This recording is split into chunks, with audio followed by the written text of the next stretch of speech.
Are you on James Kennedy? Yes.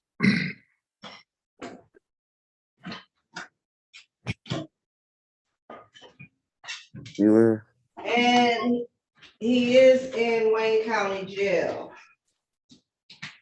Yeah, that's what I understand. Did you need to wait on him, or are you waiving his appearance? I'll waive his appearance for the present.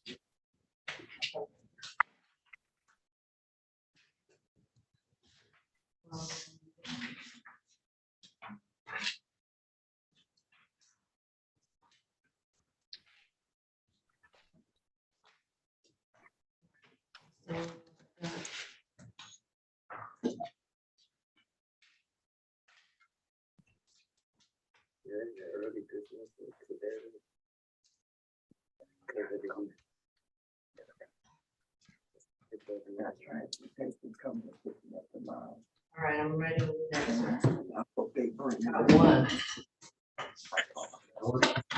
Mr. Rutherford? Yes, ma'am.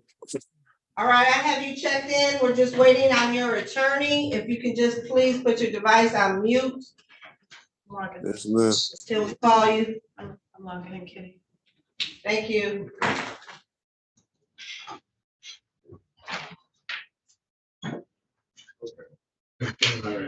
Huh? Kim, you logged in? I'm just logging in, yeah. Oh, okay. Thank you.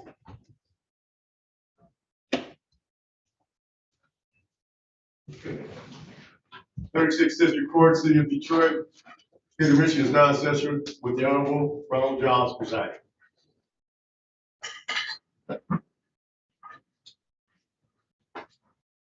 Parties ready on James Kennedy? Calling case number 2357038, the people of the state of Michigan versus James Kennedy Jr. Defendant is charged with count 1, carjacking, count 2, stolen property, receiving and concealing motor vehicle, count 3, motor vehicle unlawful driving away, habitual offender, fourth notice. Also calling case number 2162292, the people of the state of Michigan versus James Kennedy Jr. Defendant is charged with count 1, home invasion first degree, habitual offender, fourth notice. Also calling case number 2162372, the people of the state of Michigan versus James Kennedy Jr. Defendant is charged with count 1, police officer fleeing third degree vehicle code, count 2, operating license suspended, revoked, denied, habitual offender, fourth notice. These matters are scheduled for probable cause conference. Good morning, Judge. Alex Wing on behalf of the people. Opinion number P86590. Good morning, Your Honor. Wyatt Harris, P54891, on behalf of James Edward Kennedy on all 3 matters. Waive his appearance for the purpose of this hearing. Yes, Your Honor. All right, we will do so. Send this matter for exam. Yes, Your Honor. I've got, I believe, wait a minute. Yeah, I have June the 15th available all day if you're available. I need it before then, scheduled for next, on the 8th. Oh, is it? Well, I'm out of town on the 8th.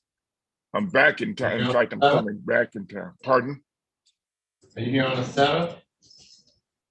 Yeah, I leave on the 7th, return on the 8th. So I'm available either the 9th or the 12th. And well, on the 9th, I'm available in the afternoon, and the 12th, I'm available in the morning.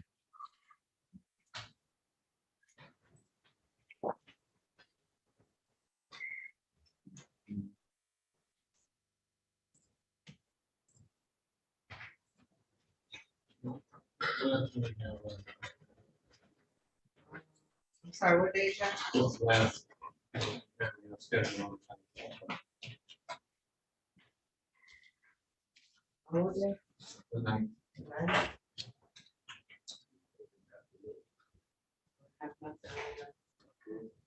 We don't have anything scheduled on that.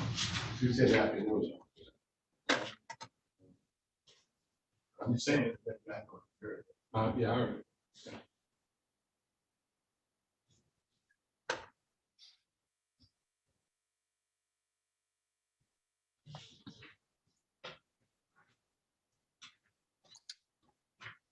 Let me see, count up to 12. Please. Sure.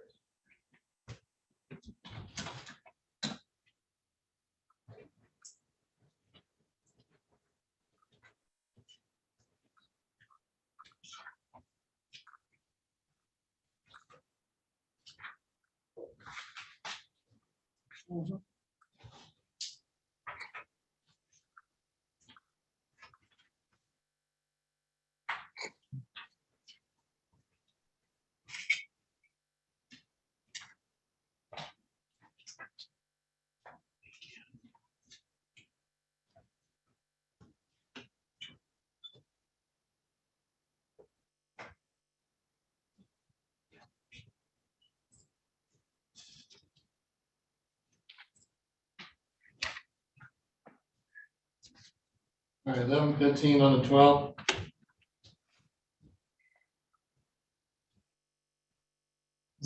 That will work, Your Honor. 9 o'clock on the 12th. I said that will work, 11:15 on the 12th. Oh, I That's thought you fine. said won't. I'm sorry. Yeah, no, it will work. Okay.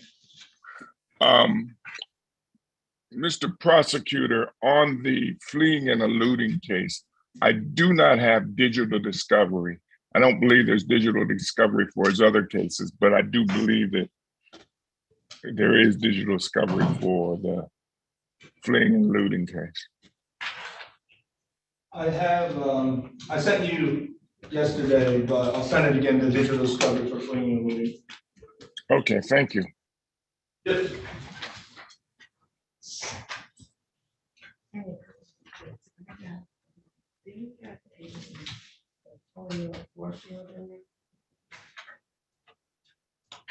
Anything else? Anything else, Ms. Sarah? Yes, I'm fine, Your Honor. Thank you for your date and consideration. Okay. Have a good day. Sure, have a good one. See, okay. You had it on May 22nd.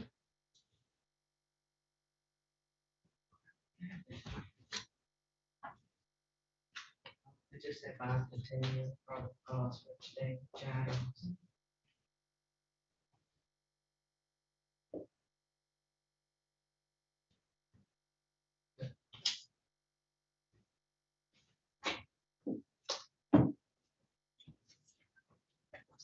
Oh.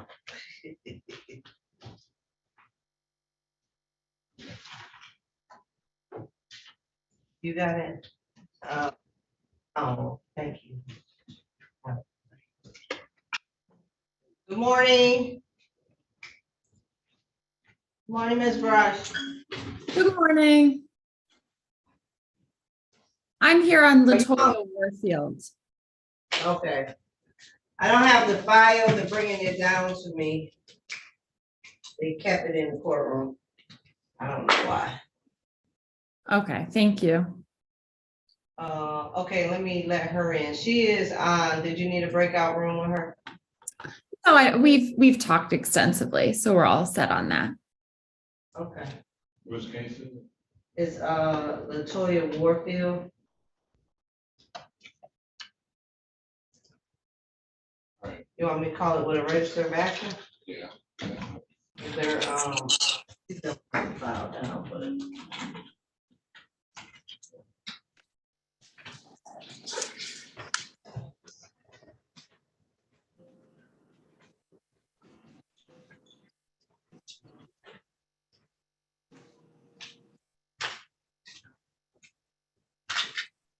Calling case number 2356166, the people of the state of Michigan versus Latoya Warfield. Defendant is charged with count 1, weapons carrying concealed. This matter is scheduled for a probable cause conference. Good morning, Judge. Giles on behalf of the people, P number P 86590.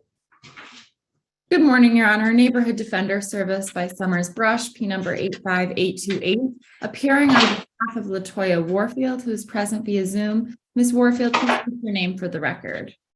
Latoya Warfield. Thank you.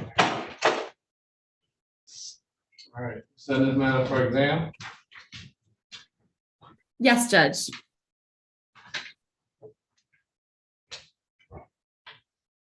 You available Wednesday, June 7th at 10:15? June 7th at what time? 10:15. Yes, that's perfect.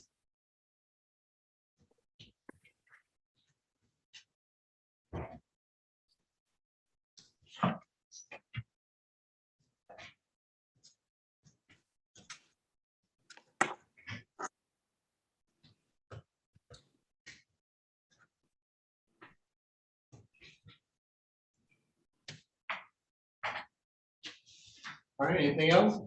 No, Judge, thank you. All right, thank you. The bond's continued. That concludes the hearing. You can sign off, Ms. Warfield. Thank you.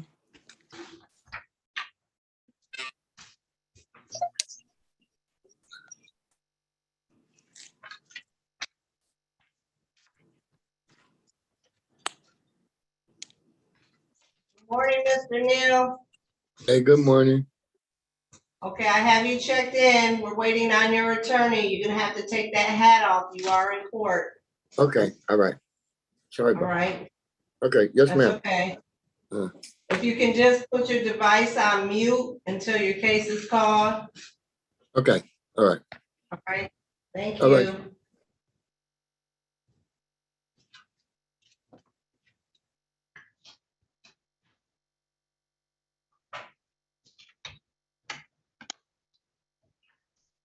Judge, may I approach? Sure.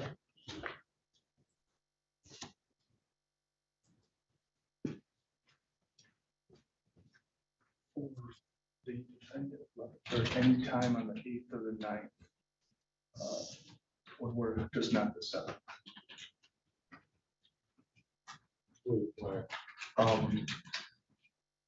With my supervisor, she doesn't want me to do that AWIM, and she wants either Philip or her to be there on those days.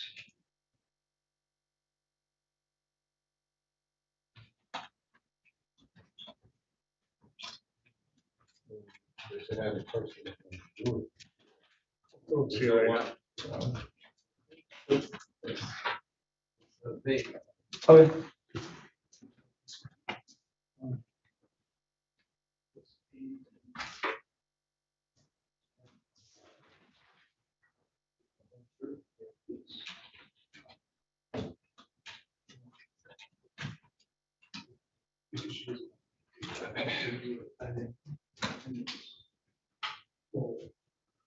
You're talking prep on Wednesday, so maybe you just come and do it.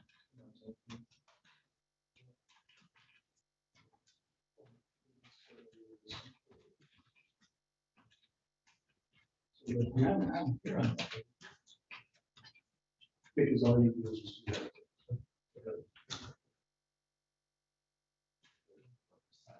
Yeah.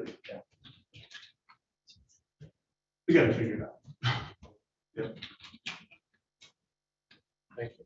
Yep, no problem.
Let's call and see if you guys have a transfer.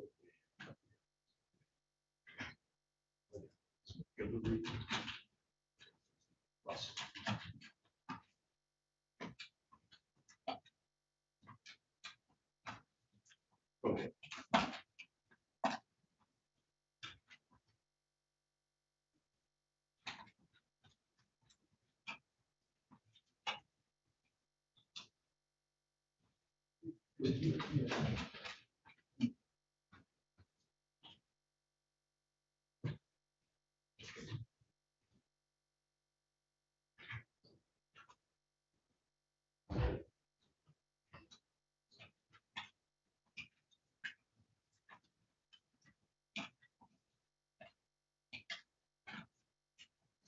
You have Brown, Jonathan Brown.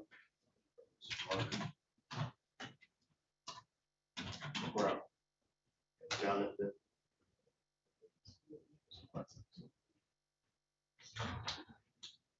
All right, what is this?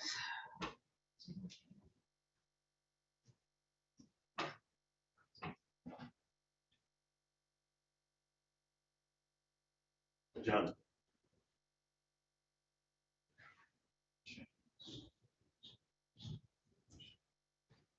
It's really something.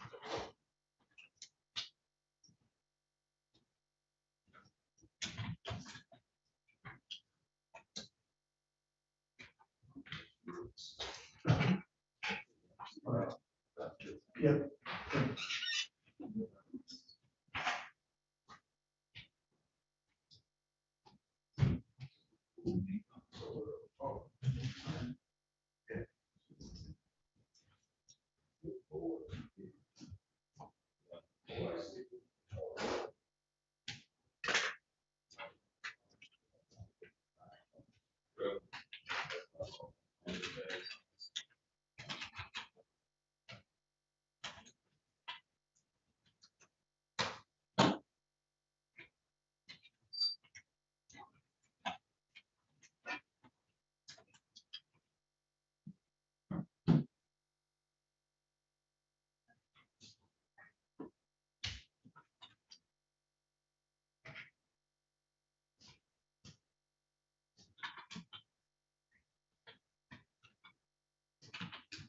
And I have one more, Johnson, Timothy Johnson.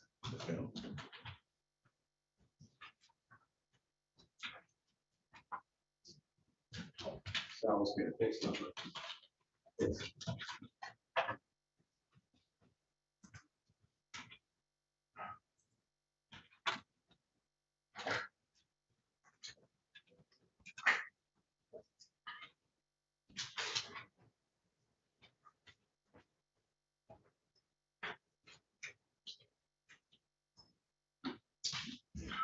Officer Houston, OIC.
Morning, Counselor. Good morning, What case are you on? Marcus Harris. Marcus Harris? Yes, I don't have a Marcus Harris on Judge Giles' docket for today.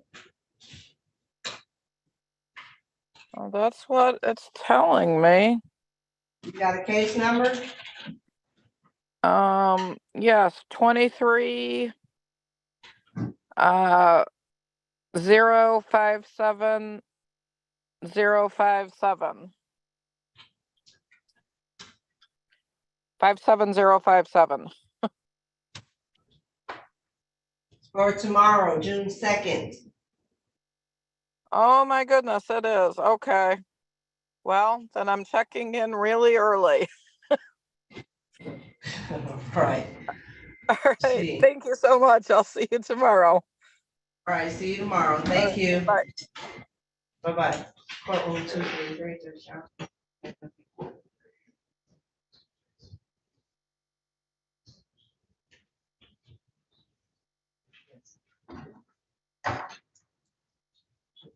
What is it? What is it scheduled for?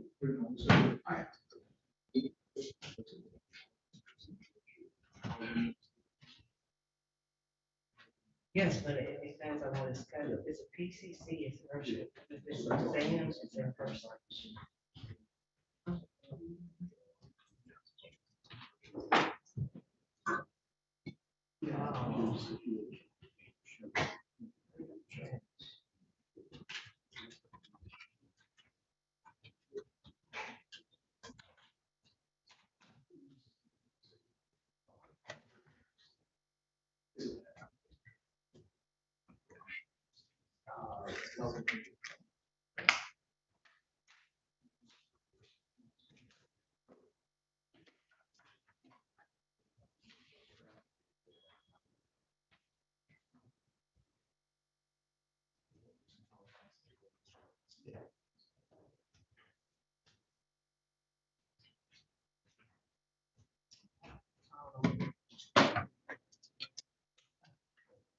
Good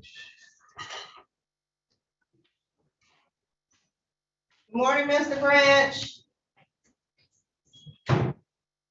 Your client is in Wayne County Jail and he should be, I just admitted, should be on, there he is.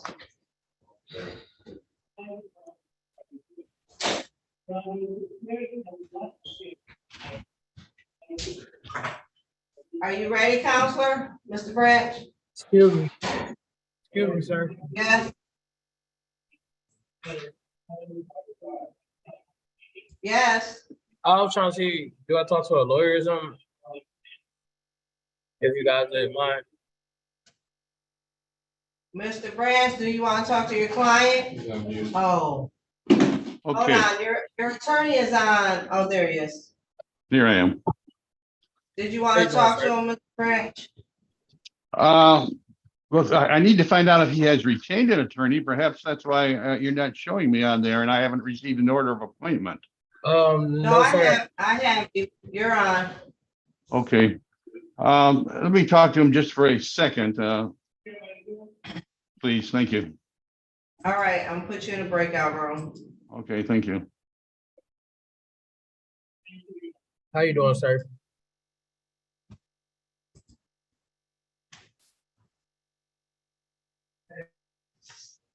You gotta You accept see- the breakout room so you get to go talk to him. Yeah, he got it.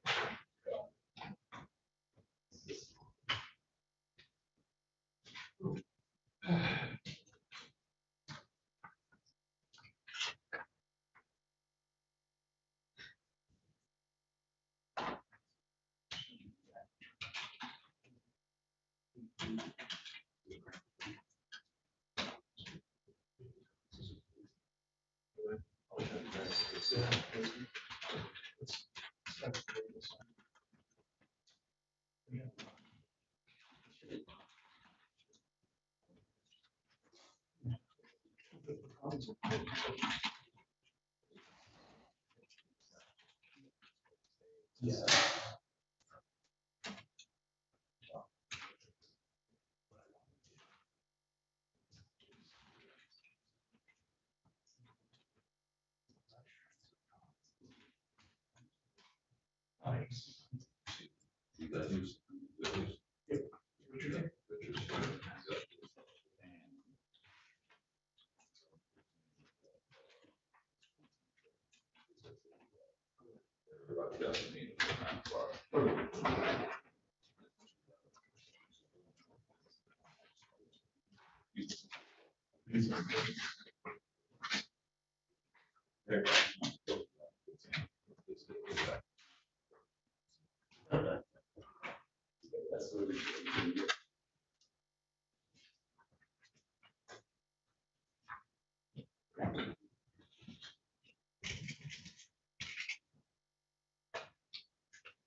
make room, I guess.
Houston. I think Mercy are not here.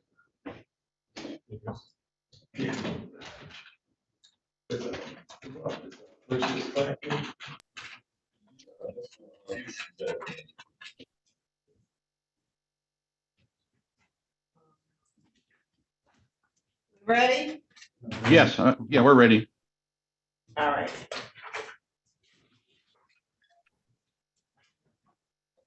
Calling case number two, Wait, three. wait, wait. Oh.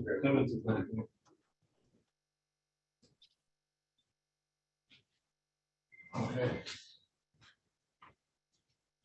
Morning. All right, calling case number 23-57046, the people of the state of Michigan versus Carl Clemens. Defendant is charged with count 1, home invasion, first degree, habitual offender for notice. This matter is scheduled for a probable cause conference. Yes, Judge. See, do we have a prosecutor?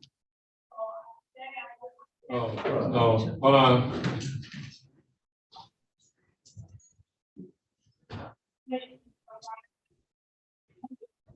No, this is Judge Giles. Archer is in court.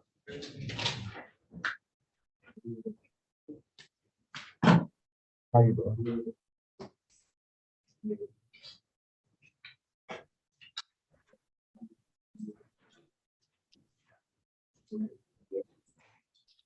Morning, Judge Alex Ranger, on behalf of the people, P number P86590. And William F. Branch, P-26846, attorney for the defendant. Mr. Clemens, can you state your name for the record, please? Good morning, everybody. I'm Carl Clemens. Thank you, sir. Mr. Branch? Okay, Judge, for the purposes of, well, for probable cause confidence, let me first say, I have not actually received an order of appointment yet. I see my name in the court records. I'm still waiting for an order of appointment, much less discovery. I have received some videos from the prosecutor, but I haven't received a police report. Nevertheless, we would ask to set this for a preliminary examination.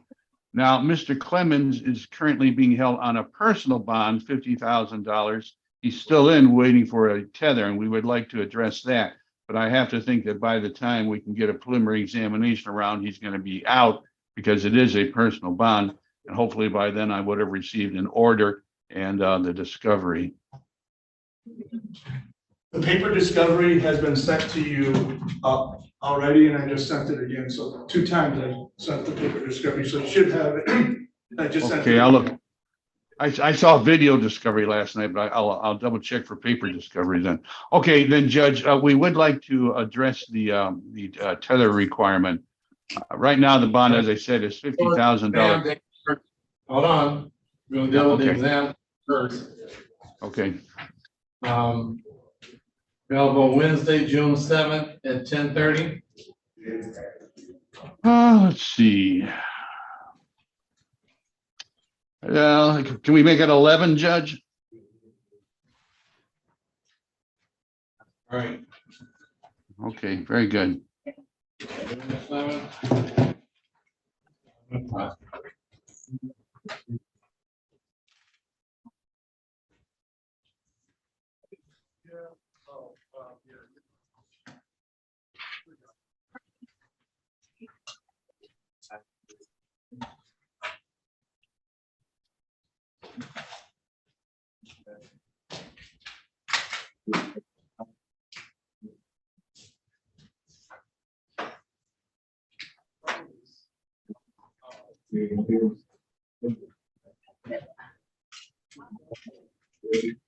Right. Mr. Clemens, you got that date, right? That's an in-person exam.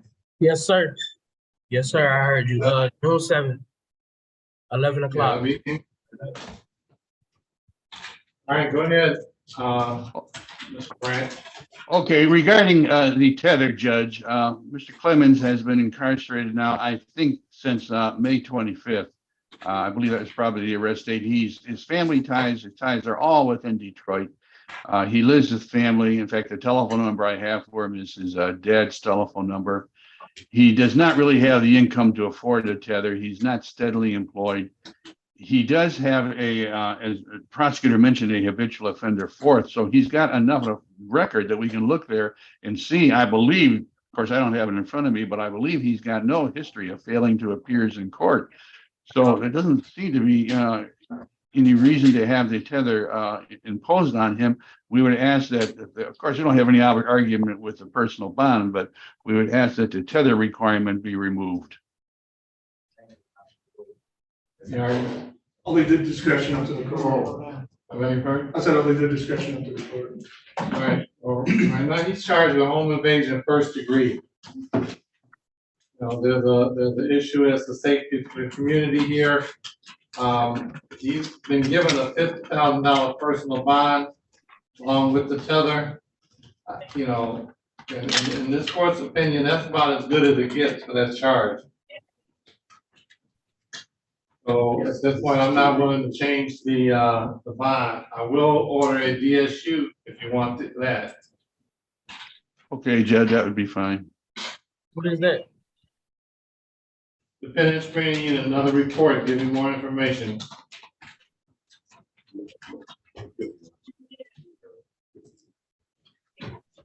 All right, other than that, we'll be back on June 7th at 11 o'clock. Okay, thank you, Judge. Thank you for trying, though. Okay, I'll talk you into jail, like, or, you'll probably be out anyhow. I'll call you in a day or two. What is the VSU? It's a written report that the judge is going to get more information about you with. Somebody will probably be visiting you to get more information on you if you're still there. So, Okay, all right, okay, bye-bye. thank you.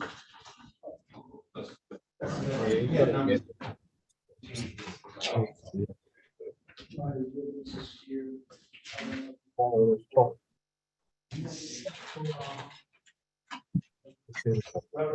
right, Mr. Clemens, you can tell them we're done. Huh? You're hearing, You said shut it down? yeah, you can tell the deputy that we're done. Yeah, let him shut it down. Oh, okay, okay, I'm sorry, I'm sorry. I'm sorry. All right. It's all right.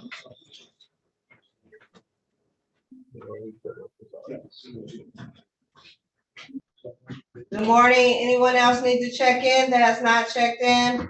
Evan Callahan on Mr. Taylor. Taylor. All right.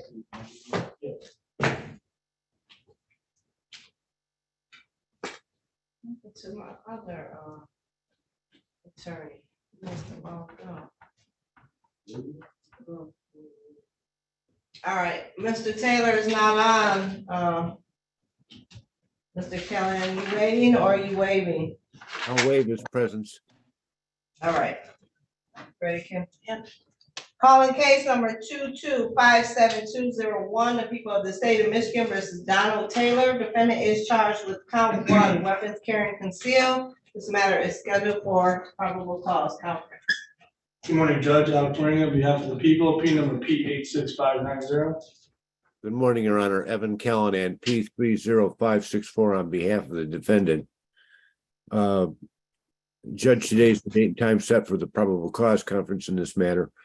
It appears from the Register of Actions that there was a review done of Mr. Taylor's bond, and it was reduced to $1 on, I want to say that happened on Tuesday morning. I have not had contact with this individual, and the contact information that was on the assignment form is inaccurate. So I need to get an investigator. I was wondering if I could have a couple weeks before we set this down for an exam or an adjourned PCC. I'll adjourn the PCCs and I'm not sending out a couple of weeks. I don't have any reason to. He know he has his case. So Yeah.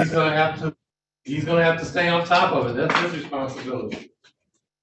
You know, so I understand, you know, you can do what you gotta do, but I still gotta move the case. Okay. I'm gonna set for exam. I'll waive his appearance for the purpose of the day. But I'm gonna set this matter for exam.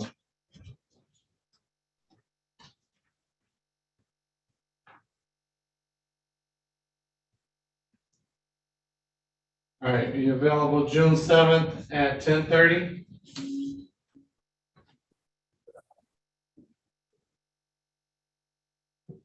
About that time, I've got a bond hearing over in front of Judge Wanda Evans, so. But I'll be downtown, so. I think 10:45. All right, 10:45.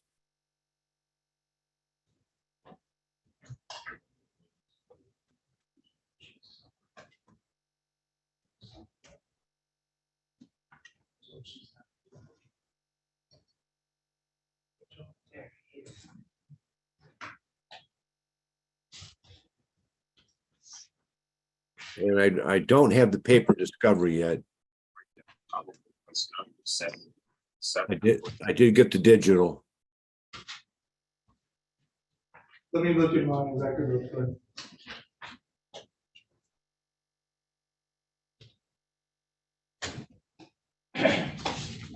Cap, they'll resend you the paper discovery. If you don't get it, you just need to make sure you get an order signed by the court, discovery order, so I can act on my orders. I emailed the OIC about the paper, and as soon as they, upload the discovery packet, I'll get it to you. Thank you very much. Yep. Have a good day, everybody. All right, you too. You too.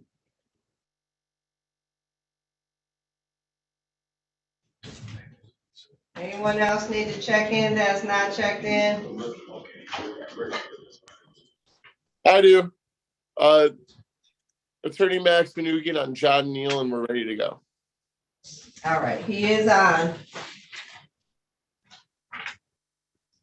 Calling case number 2357052, the people of the state of Michigan versus John Neal.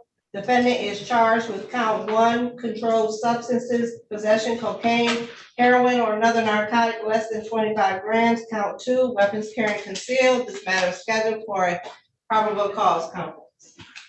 Good morning, Judge Alex Morgan, on behalf of the people, P number P86590. Good morning, Your Honor. Max Manugian, P76341, appearing on behalf of John Neal. Neil, can you state your name for the record, please? If you'll take yourself off of mute, please. Unmute yourself.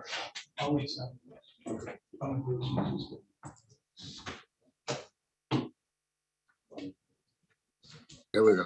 Okay, I'm John Aaron Neal. All right, Mr. Neal, just so you know, in the future, I'll do t-shirts in my courtroom. I'll do sweats. Please wear a shirt with a collar, all right? Yes, sir, sir. Yes, sir. All right, thank you. All right, Mr. Malugian. Your Honor, today's date and time set for a probable cause conference. At this time, Mr. Neal is going to request to hold a preliminary exam. I did want to ask the court, I received over email today it's titled, well, there is no title to it, but it's the document name is Brady Protective Order Template. This is from the prosecutor, and it appears to be some sort of a discovery order regarding the police officer and possible Brady material related to the case. But I did not receive any Brady material, so I'm a little bit confused as to what this document is. Once the judge signs that order, then I'll email you the documents that are of the Brady information. So I gotta wait for the judge, then I'm gonna email you those. Understood.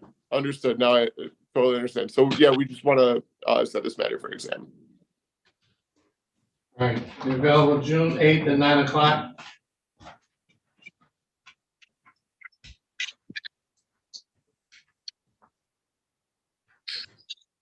Judge, I am not. I have 4 matters set that morning.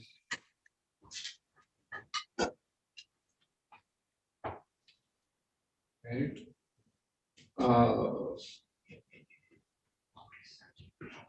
What about 10:45?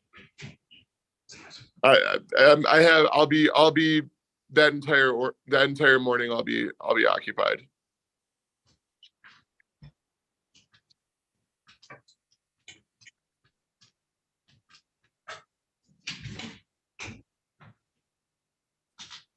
I could do the afternoon on that day.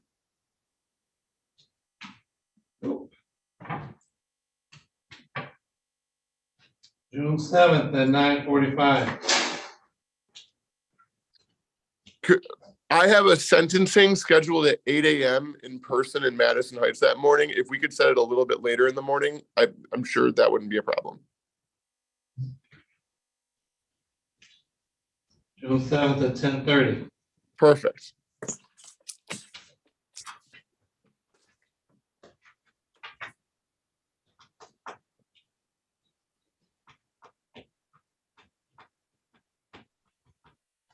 Okay. All right, Mr. Neal, that's an in-person exam, so you have to be in the courtroom, all right? Yes, sir. That'll be 10:30 on June 7th.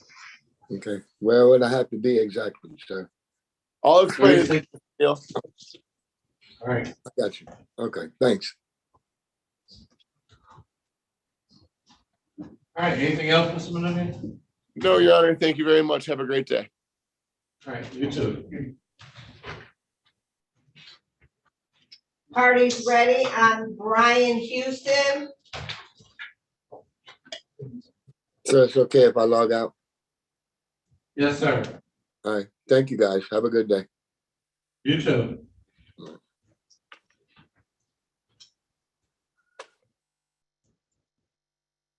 Calling case number 2356890, the people of the state of Michigan versus Brian Houston. Defendant is charged with count 1, robbery unarmed, habitual offender, for notice. This matter is scheduled for examination. Good morning, Judge Alex Wayne, on behalf of the people, P number P86590. Randall Welch on behalf of Mr. Houston, standing to my right, Your Honor, P number 43574. State your name, Mr. Houston. Brian Houston, good morning, Judge. Good morning. Thank you, Mr. Houston. All right, you ready to proceed? People are unable to proceed as a necessary witness has failed to appear. At this time, Your Honor, we're requesting a dismiss without prejudice. Matter is dismissed without prejudice. Thank you, Judge. Thank you. Thank you.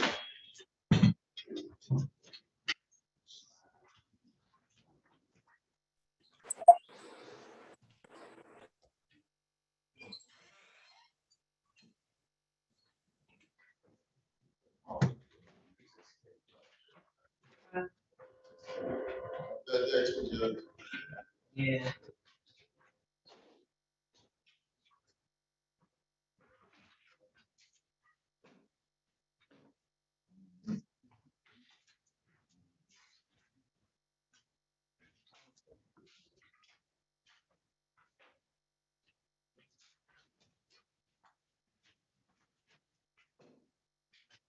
Morning, Wayne County Jail. Who do you have?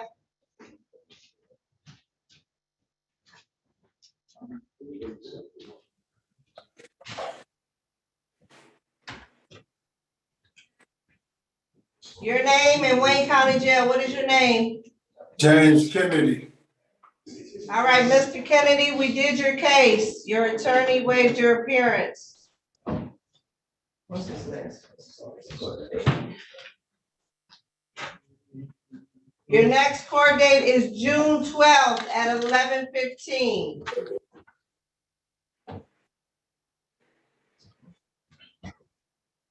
Okay, so can you get the deputy? You want me to get him? Yes, can you bring him to the camera? Okay.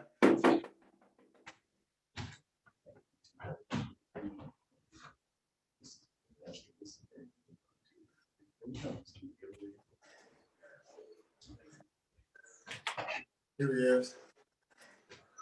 Good morning, deputy. Good morning. How can I assist you? Okay, we did Mr. Kennedy. His attorney waived his appearance. I'm getting ready to fax the information. His next court date is June 12th at 11:15. Any change on the bond? No change on the bond. Thank you. Thank you.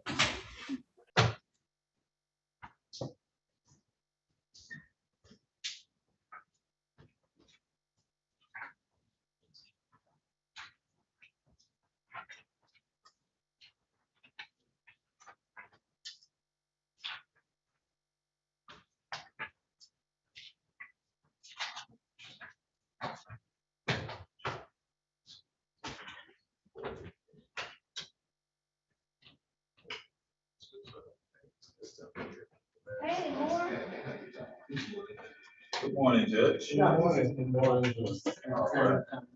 Yeah. Oh. They would call me. Yeah, you know.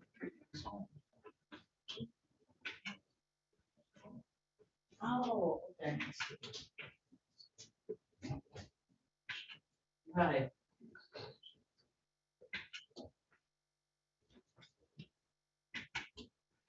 Really nice. Oh, that's nice.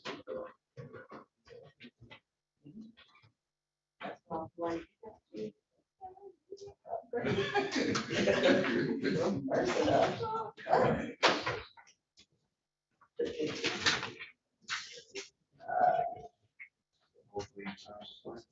Yeah.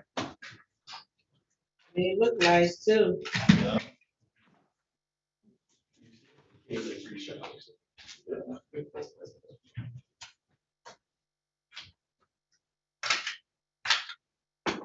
He just was like really scared, you know, like calling me.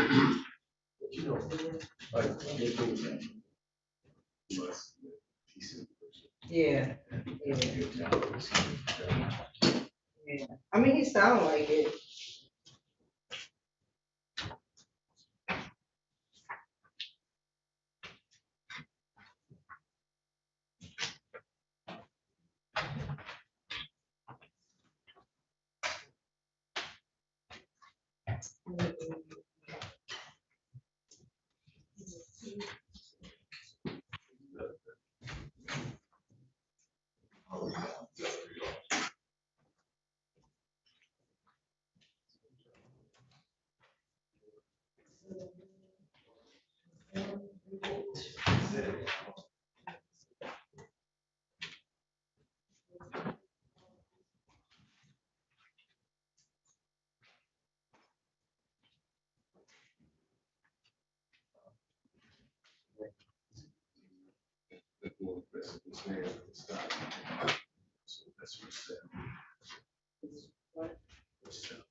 Oh. Oh, look at this, Mr. Bicker. Why is he on?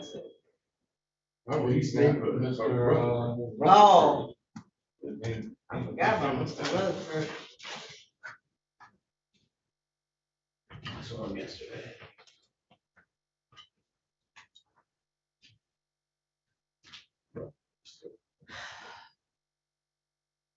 Morning, Mr. Bicker.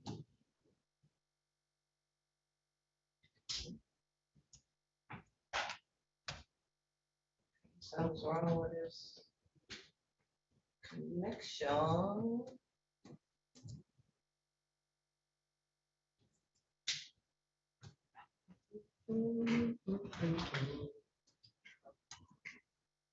I didn't know he's with the defender's office. Yeah.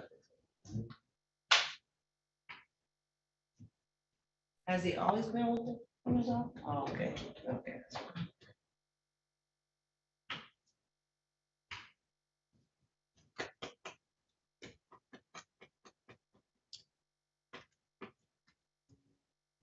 Mr. Bickert, are you ready?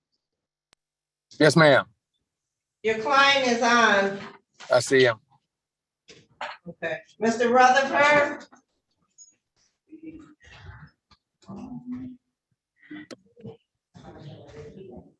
All right, you ready, Kim? Oh, I need the prosecutor. Say hello. Hello. Hi, welcome. Okay, Mr. Rutherford. They're about to call the case, okay? All right.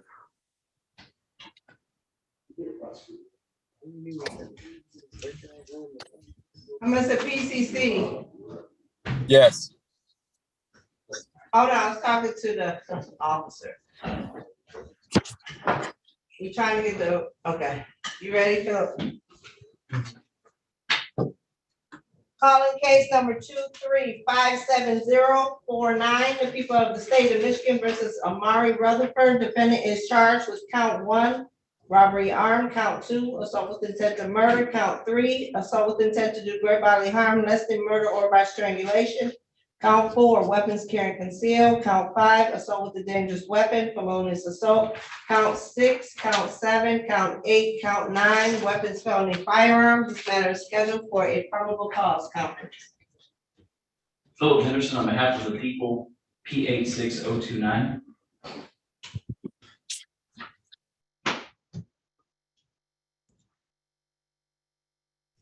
Apologize, Your Honor. I was having some trouble. Tyrone Bickert appearing on behalf of Mr. Rutherford, P number 62647, appearing from NDS Detroit. Good morning. Good morning. Mr. Bickert? You know, I do my PCCs at 8:30, not 9:30. All right? Oh, I understood, Your Honor. I will be prompt at 8:30 for the next PCC. All right, thank you, sir. Mr. Rupp, can you state your name for the record, please? Omar Rutherford. Thank you, sir. Your Honor, we're respectfully requesting to examine this matter.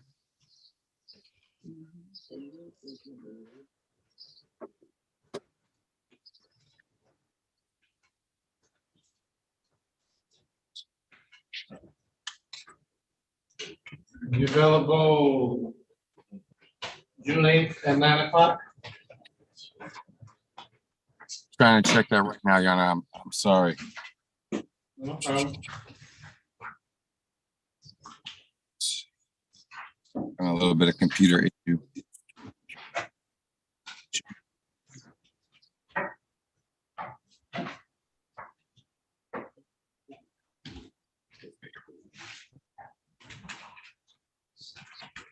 I'm sorry, Your Honor. Just give me one more moment. June 8th at 9 o'clock, Your Honor. Yes, sir. Yes, that will be fine. All right.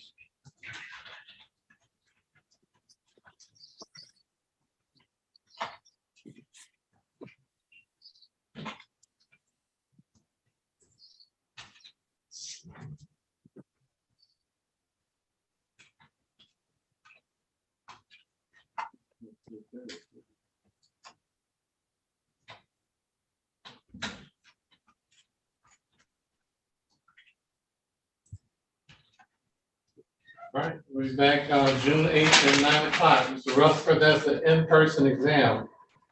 So that's in court, all right? Yes, sir. All right, we'll see you then, sir. Thank you. Thank you, Mr. Victor.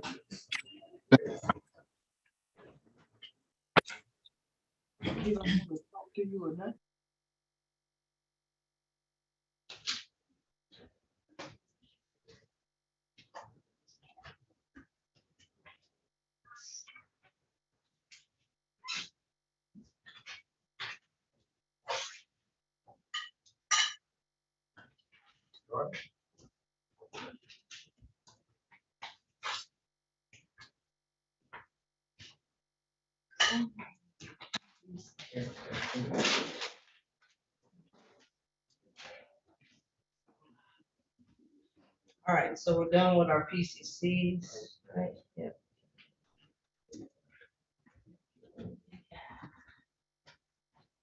Outside.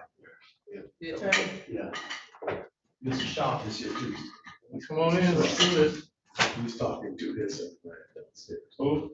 Mr. Sharp, at night, 10 o'clock, he's downstairs talking to his client. Mr. Brown, he's a detention. Oh, okay, Brown is, Yeah, we got three of them. I know you told me. We got three, one of them paid, right? Oh, the first three, okay.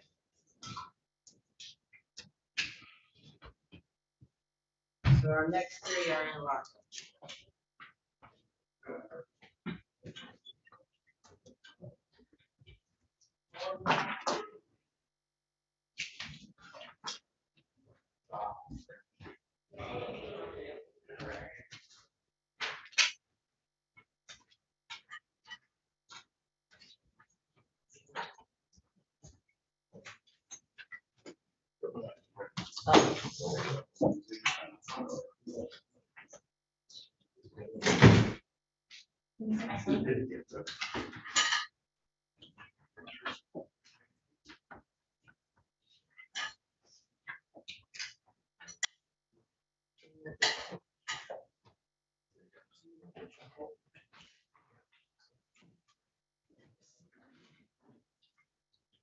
Oh, yeah, I was thinking that.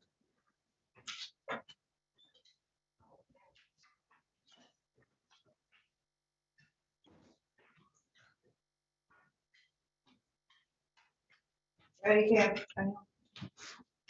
Calling case number 2356875, the people of the state of Michigan versus Rysel McGillery. Defendant is charged with count 1, stolen property, receiving and concealing motor vehicle, count 2, failure to stop at a scene of a personal injury accident, habitual offender, second notice. This matter is scheduled for examination.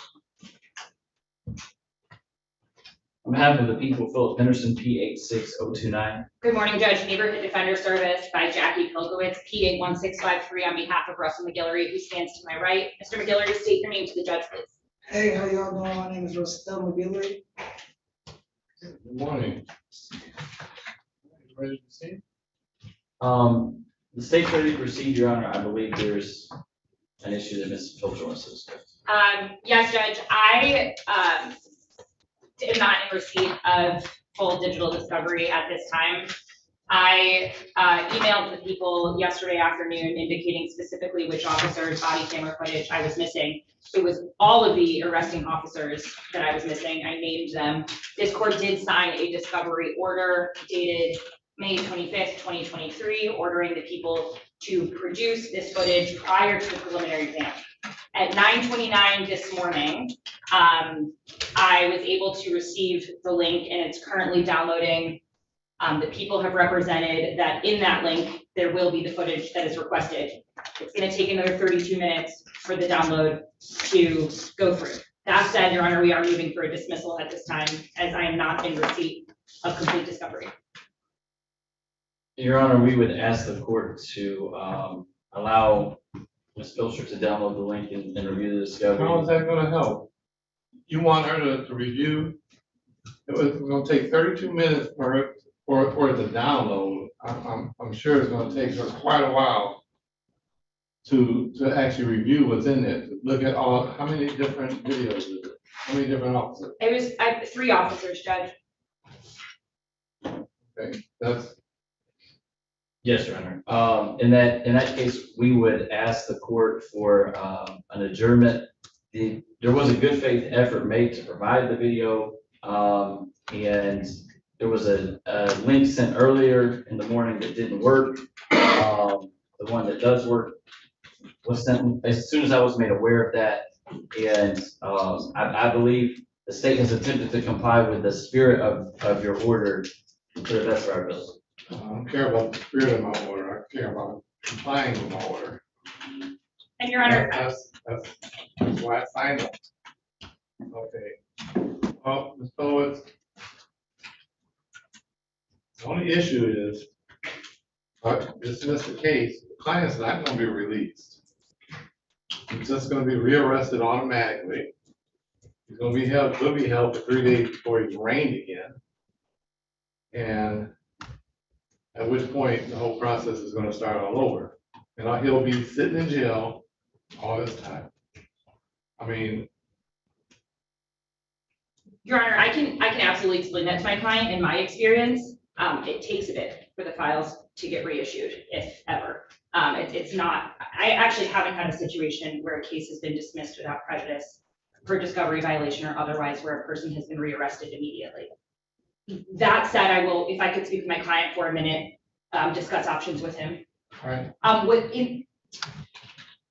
If the remedy we're seeking is not a dismissal, would the court be amenable to an adjournment? Let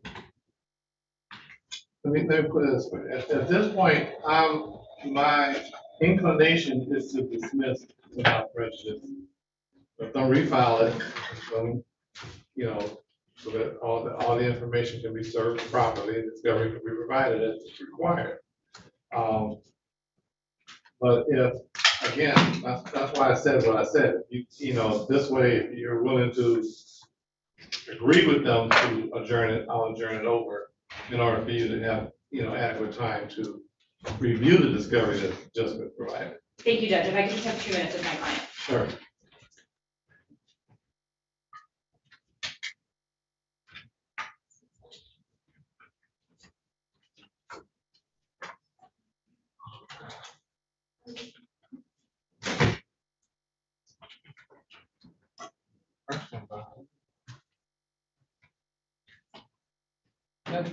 Another case. Anything else coming? Oh. For Mr. Yeah, McGillery? McGillery.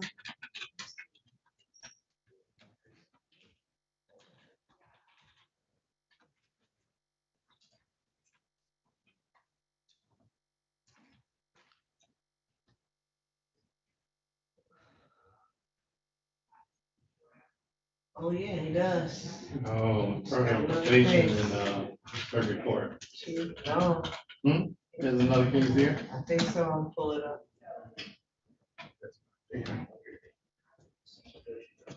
Oh, no, wait a minute. Sorry, that was. Yeah, the other one is, at Frank Murphy, like CCW.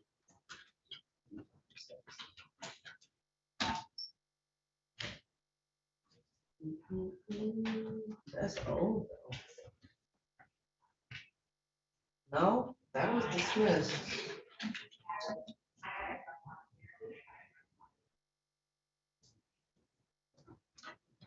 I don't know why he's not out.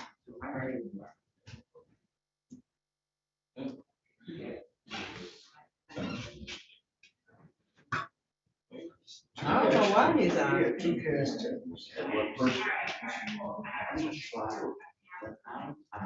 Two cash Cash tellers? teller, we have cash teller. 20. Yeah. 48.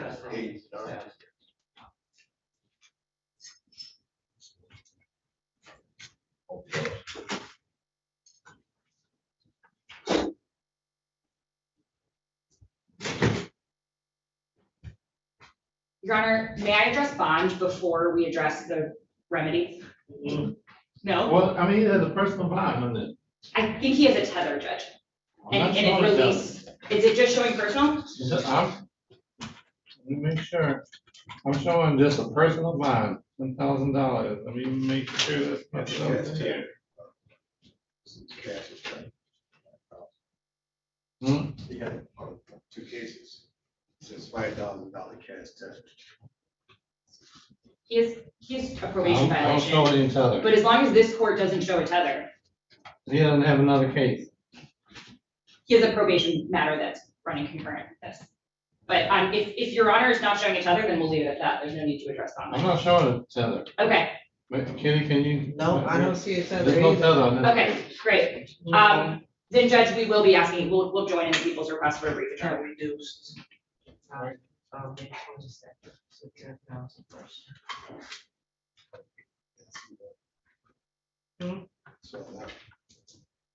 I was under the assumption that it was a tether to Team Wellness for Team Jefferson, but. Okay.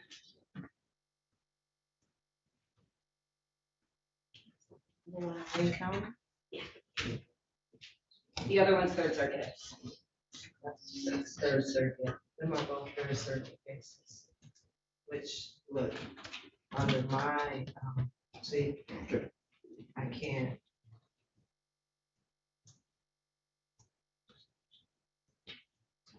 That's the personal record. Yeah, on this one, he had a, it's like a 10% bond. There was a redetermination hearing. And reduced to 10,000 personal. There's no tether on it. Okay, thank you, Judge. Right. Yeah, then Judge, we'll join the people's request for a brief adjournment.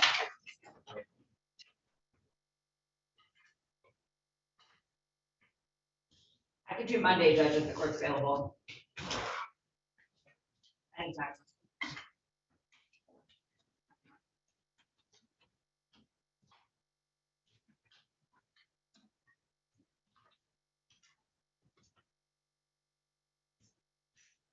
Can you pull the docket for Monday? Sure. Oh, wait.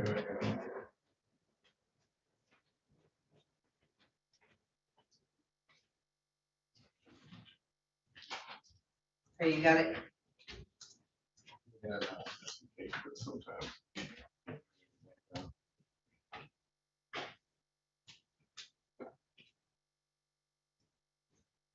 No PCC. Yeah, right, because Monday was the holiday.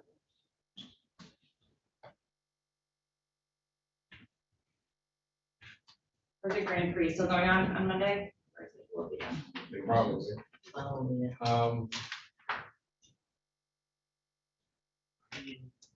8:30, 8:45, do the first thing, or, let's see. in there at 10:15. 10:15 Monday would be great.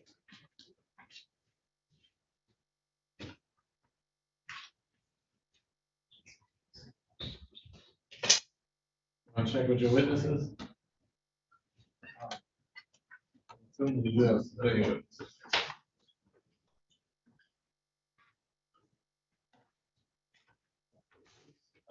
Karen, I would just make it on Monday at 10:15. All right, prosecutor, I need an adjournment form. This will be your adjournment.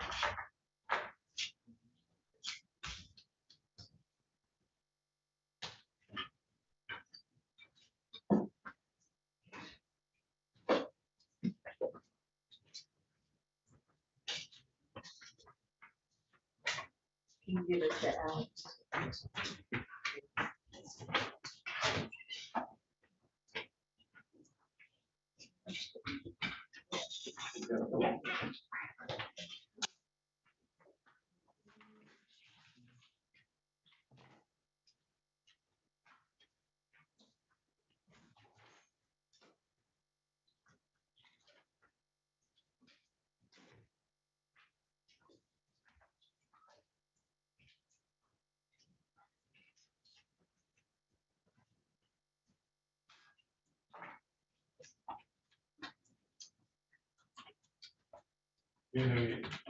Oh.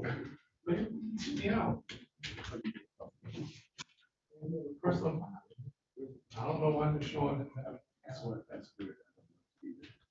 He has a higher probation tether. Hmm? He has hideout probation. Oh. Tether. But I thought there was also a tether on this case. If there's not, then the only thing holding him is a waiting fee. Yeah. No, it looks like we got lower with mechanical, and he didn't put a tether. We're good. There's no tether, there's no tether.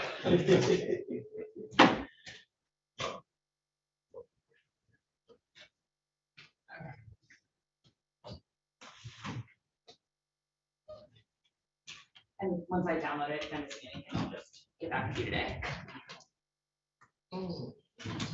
You're good.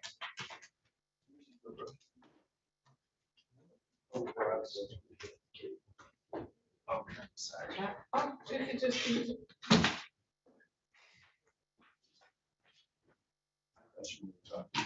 I'm just giving.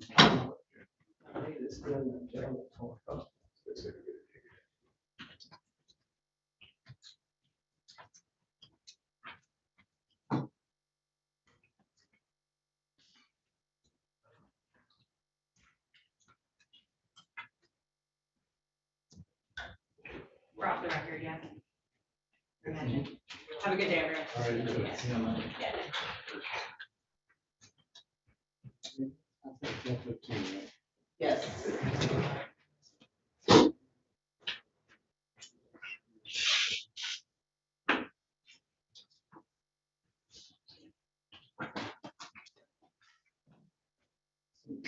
Hmm?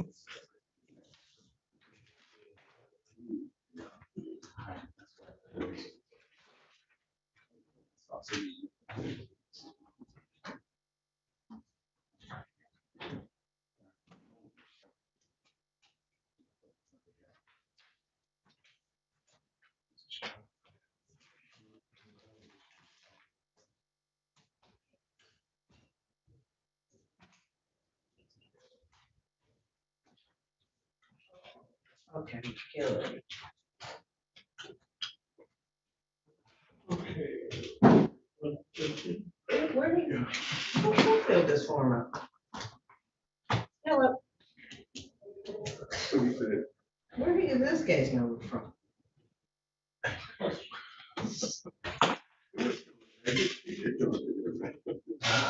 Is that, okay, that's right. These were, Alfred.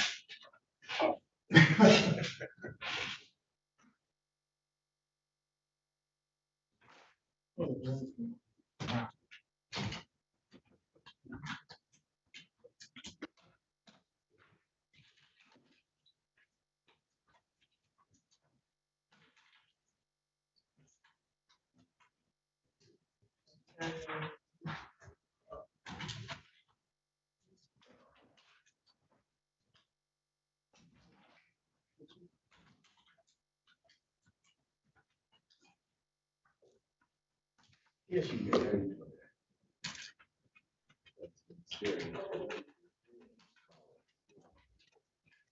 Mr. Brown.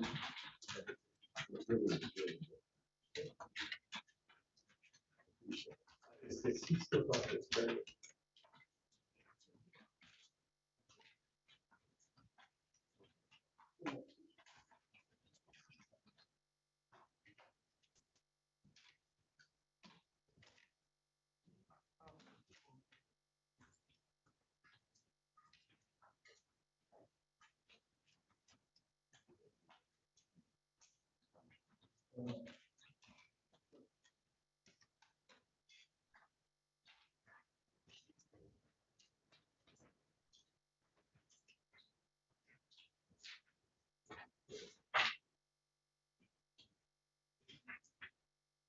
Yeah.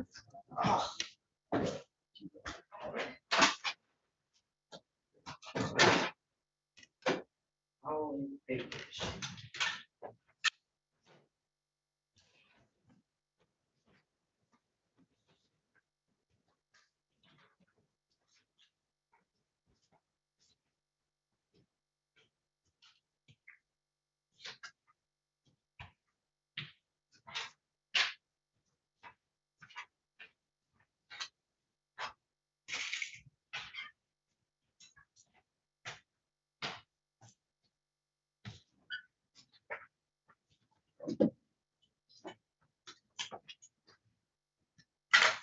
You know, I'm talking to his client. No, he should be, yeah, I asked him, but he's not. So he said he's fine,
Morning.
Morning, Judge.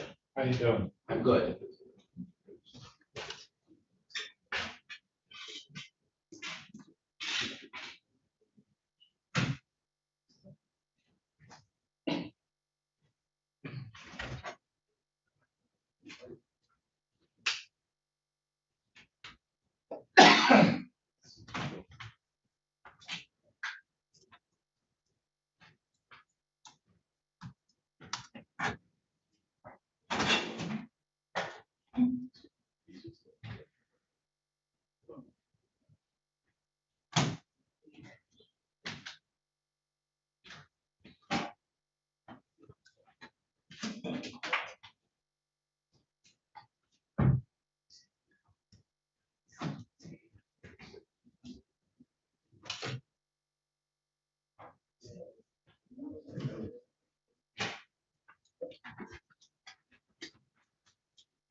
Oh, this is 10 o'clock, okay.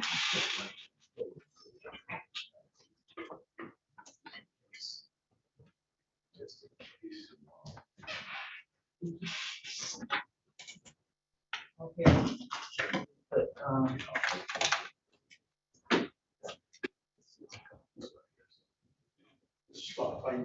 I'm doing well. Thank you.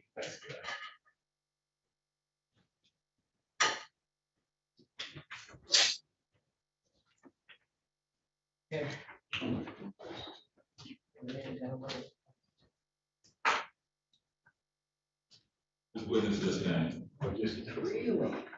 Don't turn. Every time you start filling it out early, you know. So I'm gonna do it like that. I will put his. This is just, yeah. Stop the date in there.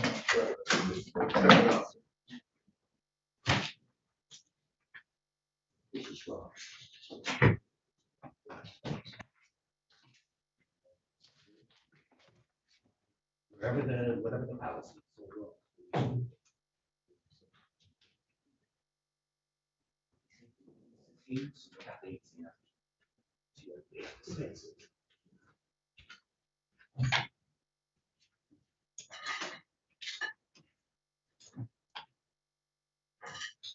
Parties ready on Jonathan Brown.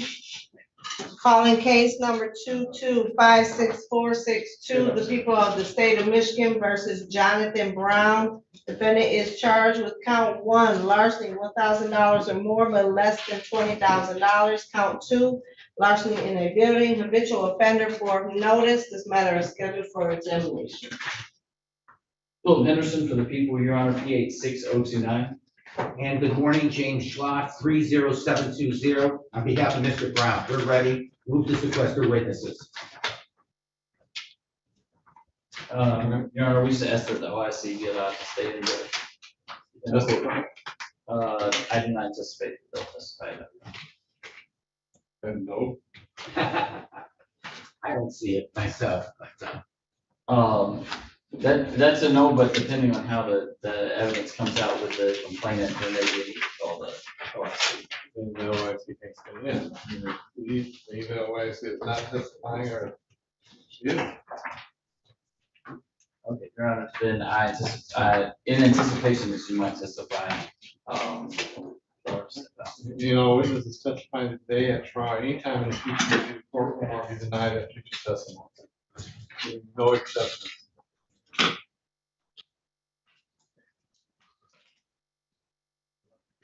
I apologize, Your Honor, she's standing in for the OIC, so she won't testify. And what's, excuse me, can you stand and state your name? Yes, Officer Jennifer Carlson. Okay, and you're substituting for the OIC. All right, then we'll do an exception for also. Is it Carson? Carlson. Carlson. Carlson. All right, how you first witness? Your Honor, the state calls Kevin Gastowitz or Gastowitz.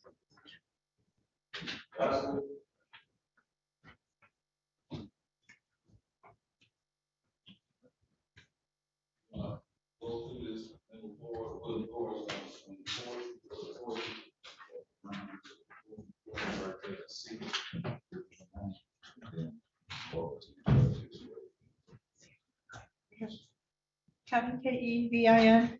Yes. Gastewitz. Yep. Let's go up this with you. Raise your hand. You swear or affirm to tell the truth, the whole truth, and nothing but the truth, so help you God. Yes. All right, now, put both of you on the seat.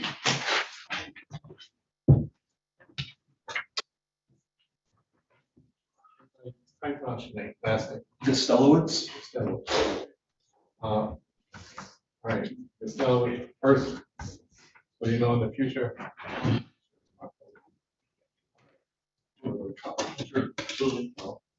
All right, you're gonna be asked a series of questions. Okay. First by the prosecutor, then by the defense attorney, and I may or may not ask you some questions. All right. Okay. You have to answer all your questions out loud verbally, using words, just can't shake your head or say, Just say yes, no, because everything's being recorded. Okay. All right. Also, when you ask a question, I just need you to answer that question and stop. If it's a yes or no type question, just say yes or no. If they need additional information from you, they'll just ask you another question. All right? Okay. We all have a tendency when we involved in some type of incident or some traumatic or whatever, we tend to ramble. We tend to say, this happened, and this happened, and this happened, and this happened, and go on like that. Because we want to get the whole story out. Understood. All right.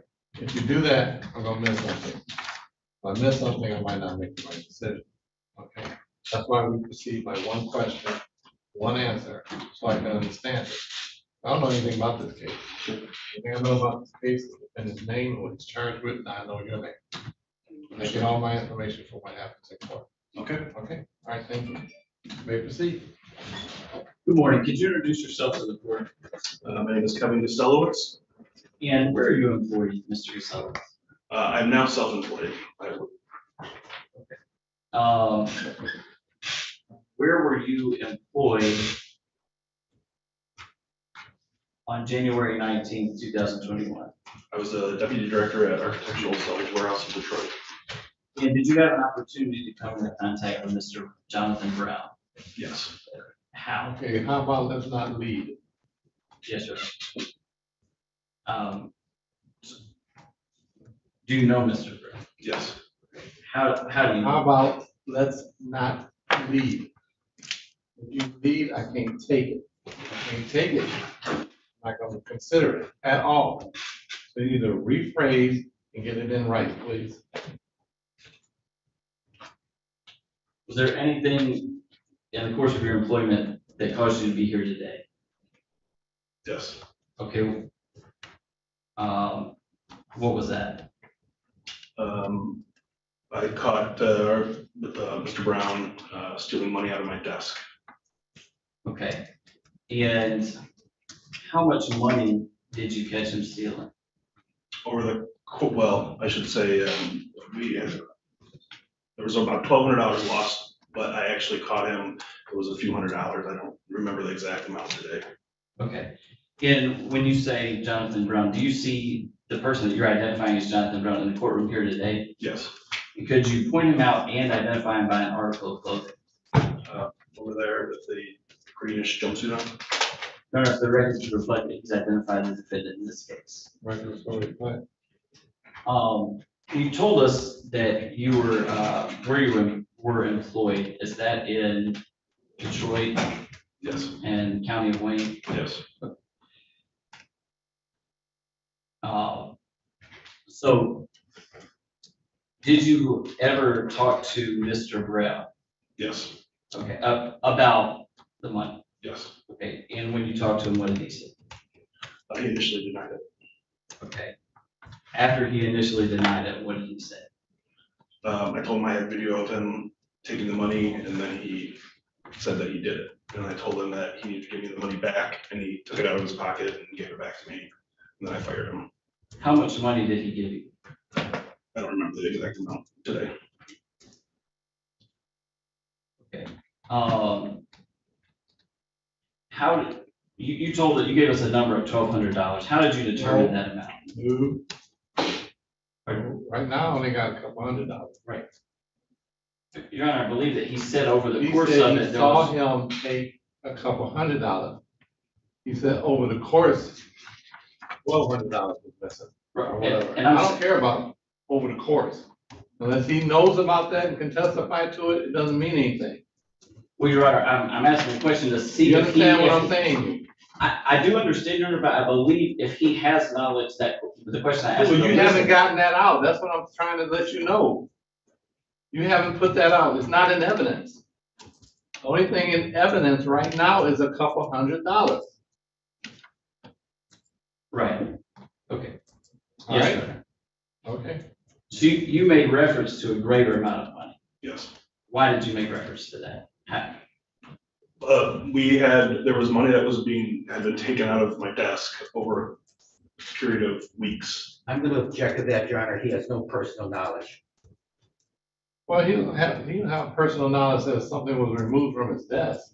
He may have not. Hold on, let me finish. He hasn't said anything about, who took it.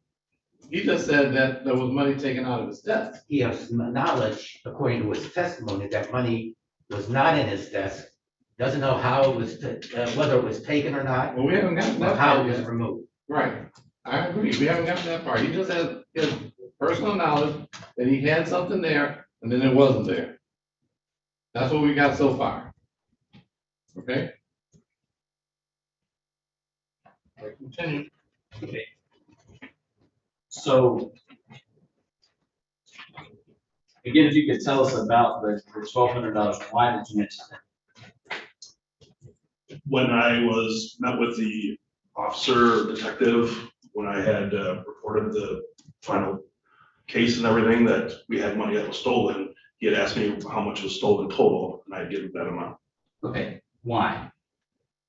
That was the total amount that we had lost over the several weeks, and so that was what I told him. How did you know that? Because there was money that had been missing out of my desk for, multiple times. And,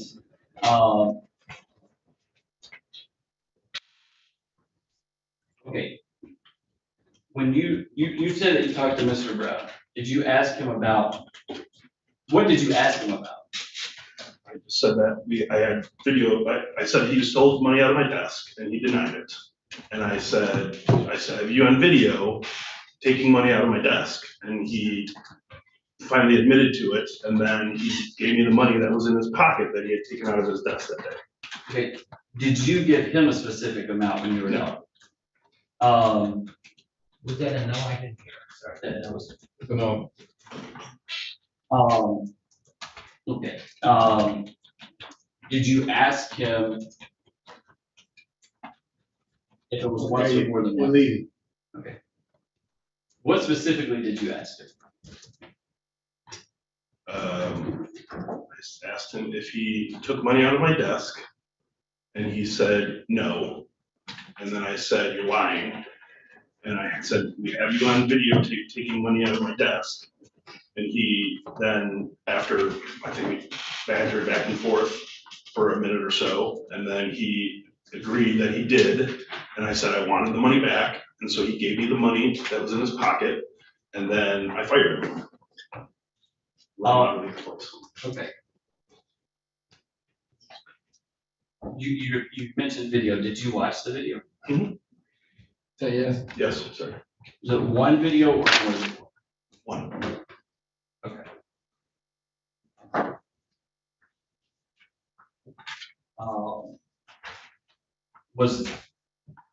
Did you watch any other videos? Except Justin's relevant. And you're leaving. Was there anything else that you reviewed? No. Okay. Do you have knowledge of anyone else going into the office? And you're leaving. You're suggesting facts, not in evidence. Rephrase the question, please. Who had access to your office? Myself and my boss, Chris Rutherford. And that was it.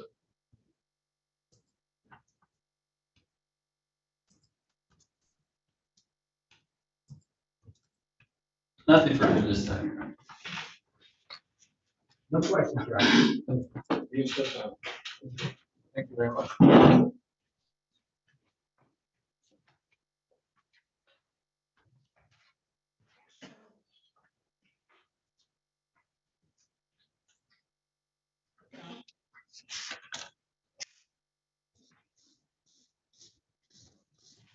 No further witnesses, Your Honor. Nothing from the defense.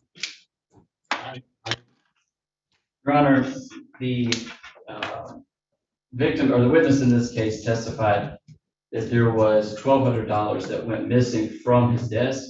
He testified that he saw on video that the defendant in this case. Let's put it correctly. Testified, he saw a video, took a couple $100 from his desk. I don't believe. Let me finish. He testified that over a period of weeks, amount of $1,200 was taken. Over a period of weeks. He only saw the video and confronted the defendant about one incident where a couple hundred was taken. Yes, Your Honor. He indicated 1,200 went missing over the period of weeks. Right. He saw on video the defendant take. He did. I don't believe the testimony that he indicated any specific amount that he saw him take, but that he saw him A take. couple hundred. That's what he said the first time. Yes, Your Honor. Because if he didn't issue, if he didn't say an amount, then what you got? Yes, sir. So he did identify the defendant as the one who took it. He identified that the defendant confessed to him that he did take money, and the defendant returned money to him at that time as an admission of guilt. He also indicated that no one else had access to the office besides him or his supervisor. So I believe it creates a question of fact as to the entire $1,200. You don't have nothing that's the entire $1,200. You just can't pull it out the air. But he said that no one besides him or his. Then maybe him or his supervisor. But you don't have anything that says this man took the money, other than on one occasion. That's all you got. you know, you just can't automatically say, okay, because you took this money on this occasion, then you took the money on every other occasion. That's what you're saying. You're jumping from A to Z without going through the whole rest of the alphabet. You gotta connect all the dots. You gotta show that he took the money. He took the money on one occasion and then returned it when he got caught.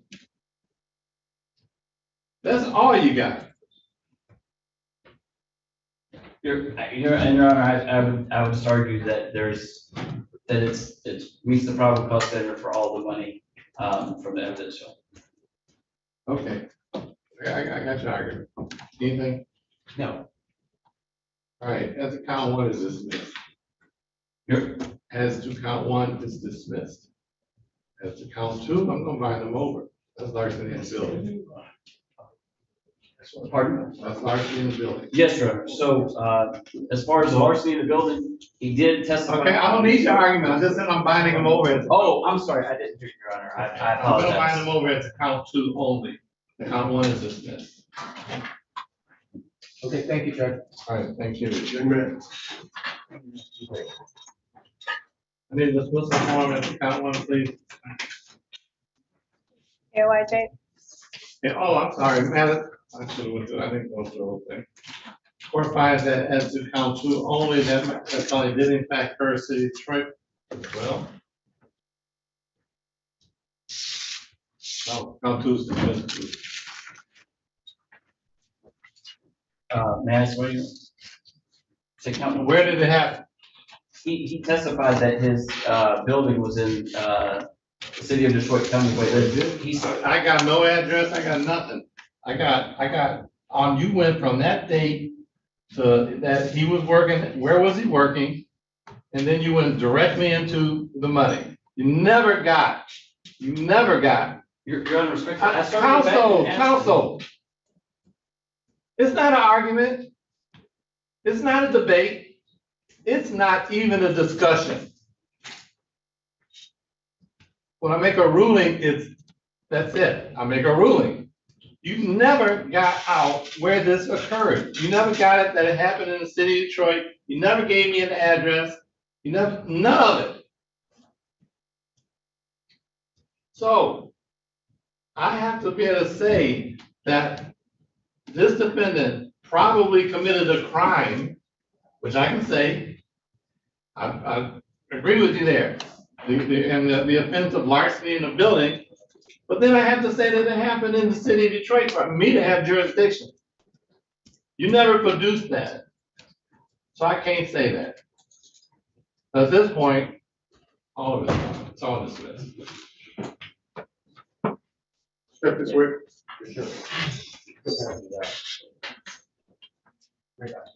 Go ahead with him. Then we discharge from Judge Ramsey.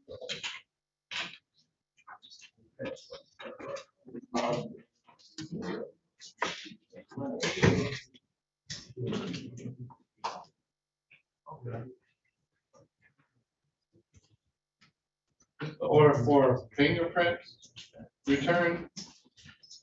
No, that's just, he was never fingerprinted when he Oh, was order. arrested. It says count one. Count one is two. Right. I got something else.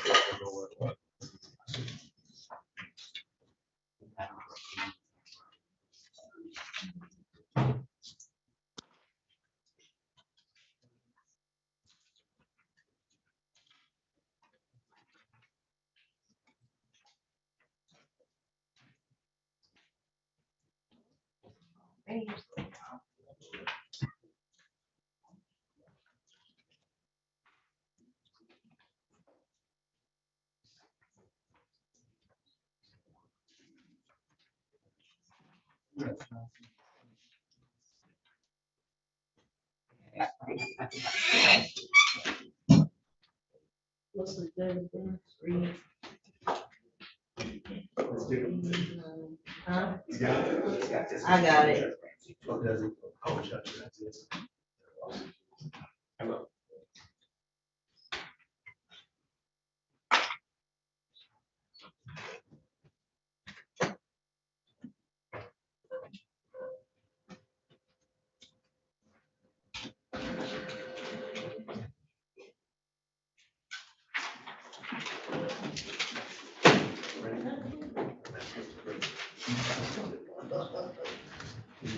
got that ROA coming. Okay, thank you.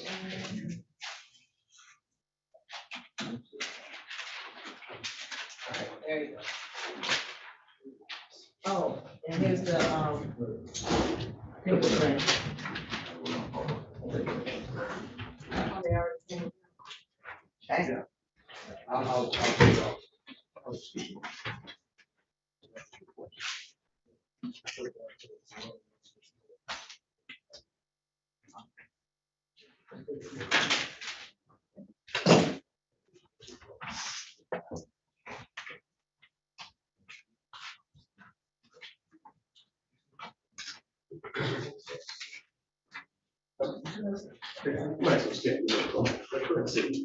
Here, time. Oh.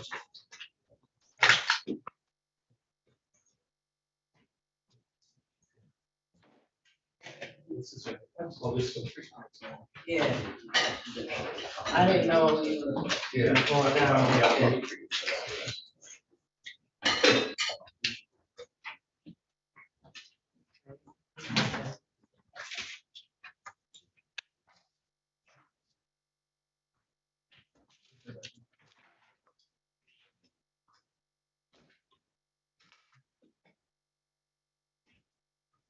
All right, who we got? This is Mr. John. Johnson, Timothy Johnson. Yes. No. This is.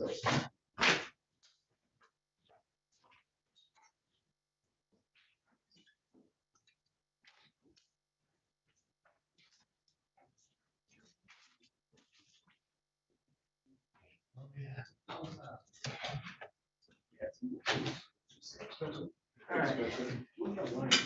Well, we went over. Yeah.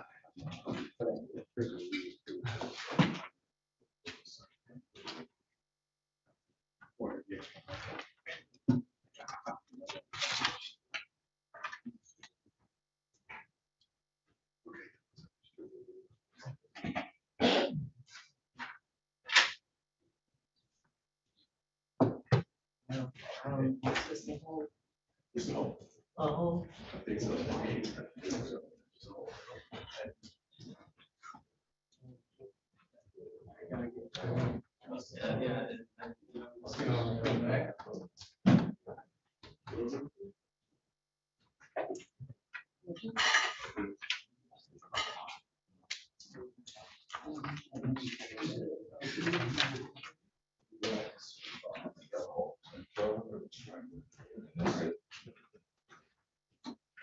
All right.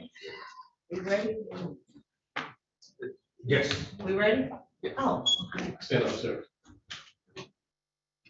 Calling case number 2356942, the people of the state of Michigan versus Timothy Johnson. Defendant is charged with count 1, weapons, firearms, possession by a felon, count 2, weapons carrying concealed, count 3, weapons, felony, firearm, third notice. Matter scheduled for examination. Philip Henderson on behalf of the people, P 86029. And Your Honor, Austin Gregory, P 85193, on behalf of Mr. Johnson, standing to my, from the courtroom to my right. Mr. Johnson, please take your full name for the record. Thank you, Thank you. All right, you ready to proceed? Yes, sir. Your Honor, the state calls Officer Dan McGregor to the stand. DANAMCGREGOR.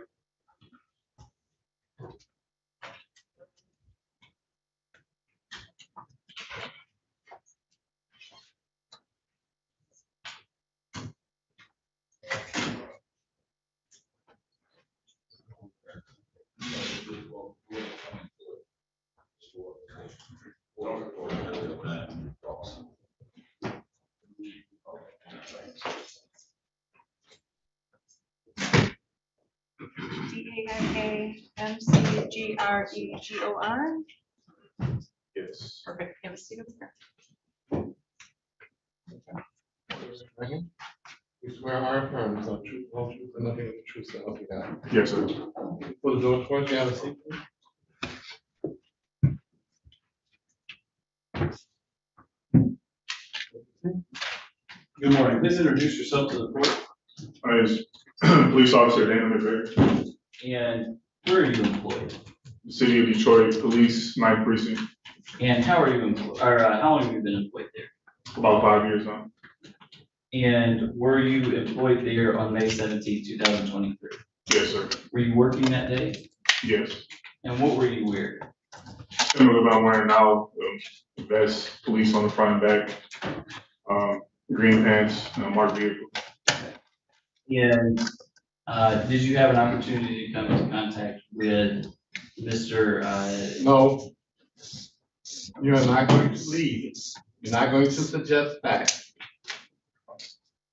Did something happen on that day that brought you into court here today? Yes. Okay, what happened? Well, I was on patrol in the 9th Precinct, in the area of Harper and Connor, going towards Connor. I was driving past a liquor store in the parking lot. I seen a crowd. Within that crowd, I saw Mr. Johnson standing in line. Okay, and the person that you're identifying as Mr. Johnson, could you point him out and identify him by an article of his clothing?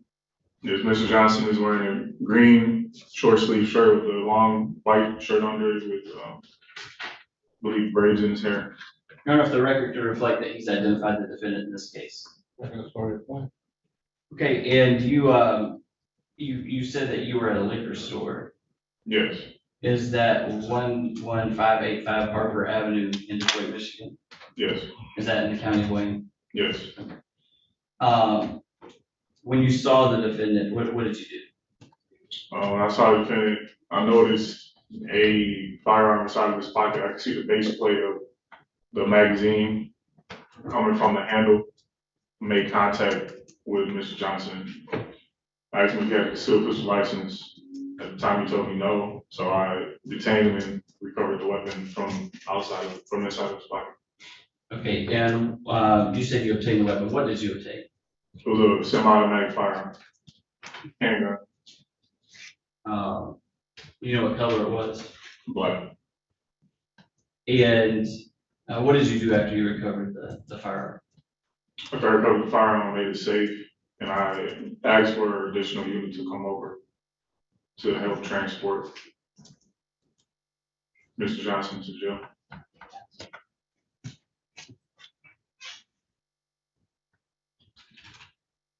Okay, did you make a determination if it was registered or not? Yes, I ran Mr. Johnson's information to see if he had a CPL, and I ran the gun information. And what were the results of those when you ran those? I don't remember exactly what it was, but I know he didn't have a CPL, concealed license. I don't remember the gun information part of it. Nothing further to say, Your Honor. Charles? Yes.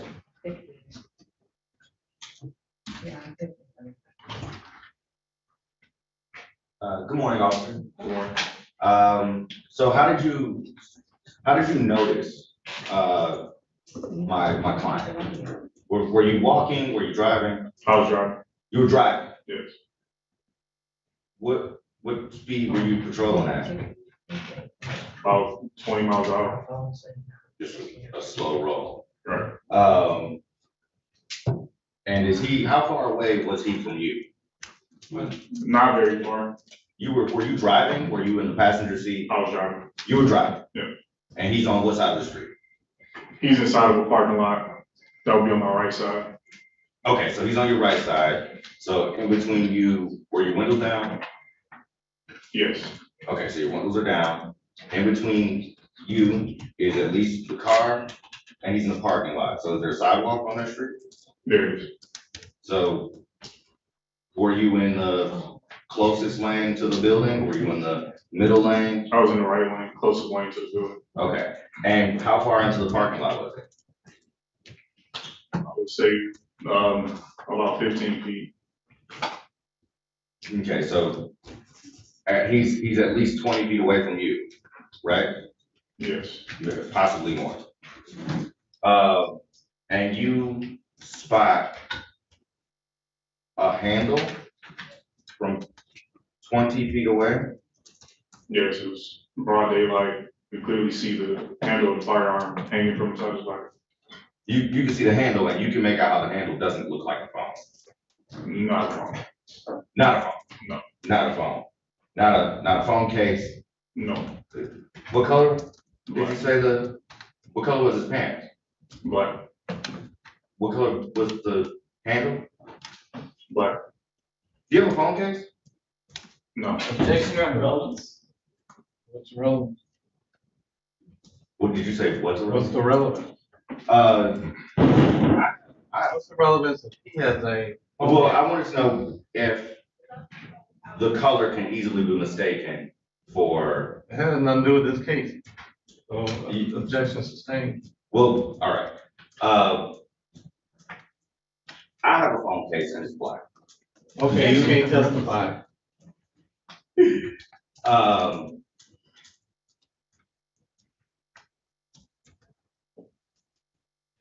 How do you know, or you just know that for some reason a gun handle is different from other things that a person can have in their pockets? Yes. You also testified that you said it was way down? Yes, the weight. So the weight of his pockets is the thing that, the weight and some handle that you saw are what you're testifying are the things that you can identify as that's a gun. The handle of the firearm and the weight of it, yes. Don't other things weigh down people's pockets? I believe so, yeah. Yeah, don't other things have kind of a squared off shape that people keep in their pockets? Yes. Don't people have other things in their pockets that are black? Possibly, I don't know. Okay. Now, is the only question that you asked him, I'm sorry, is the only question that, strike that. Did you ever ask my client if he is open carrying? I don't recall. I asked him if he had a concealed pistol license, which he told me that he did not. 1 minute.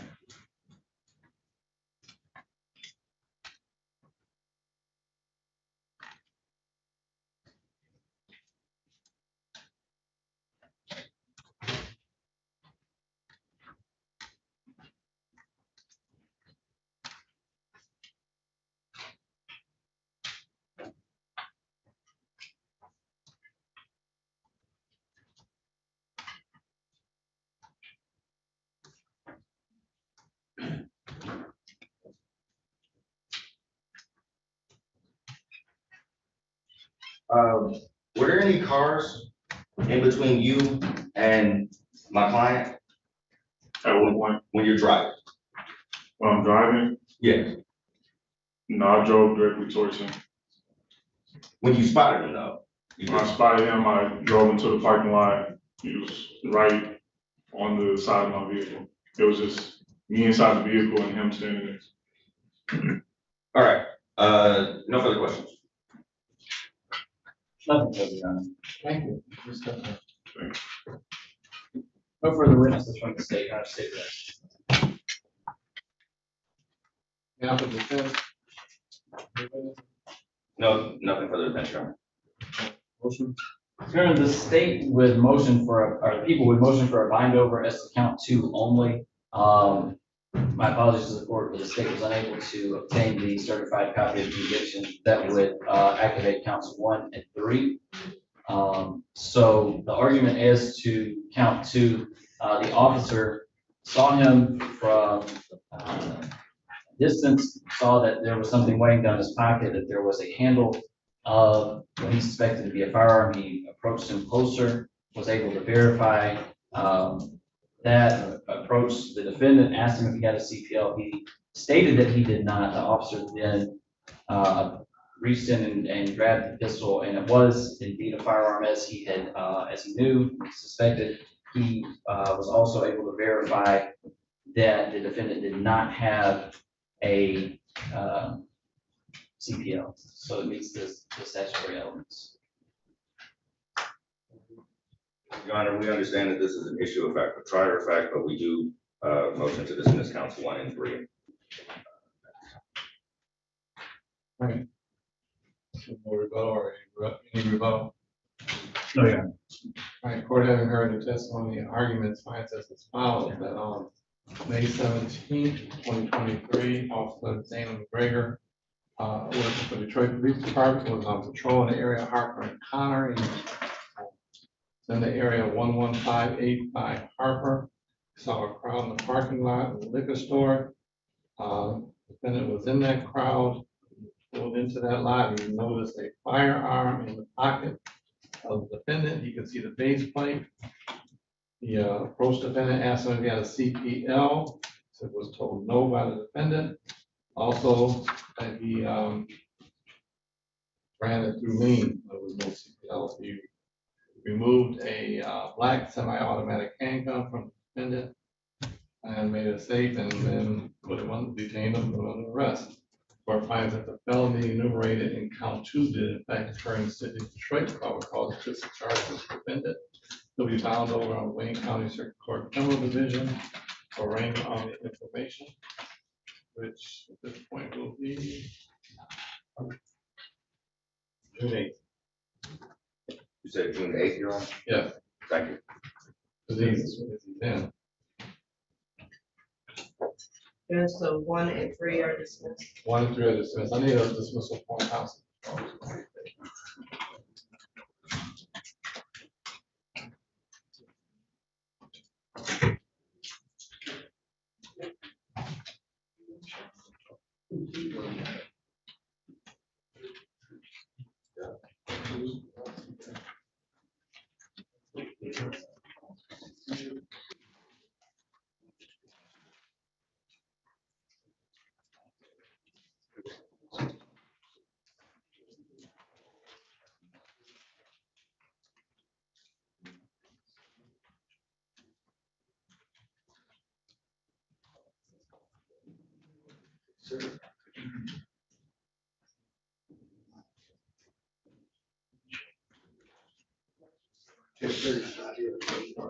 Oh, the attorney called.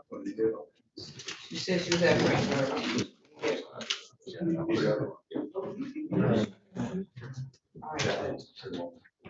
So she called. Yeah, she said she was at Frankfurt. Turn the record, that's what I'm You wasted my form? Oh, man. Did you see what's going on?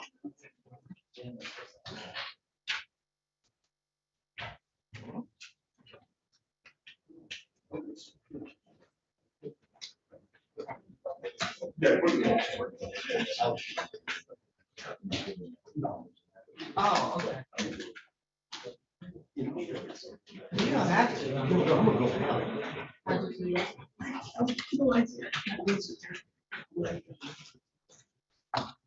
Oh.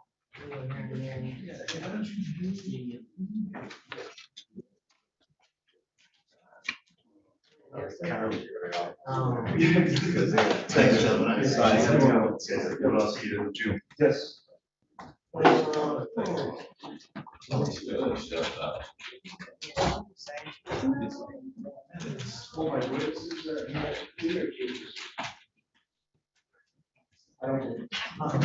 Whoever gets here first. Yeah. Judge is particularly ready to.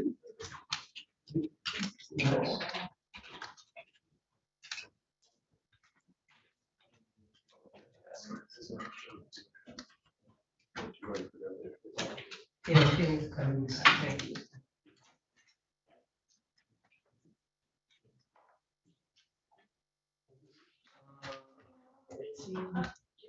Hey, Ty. Yes. I'm going for 4. Okay.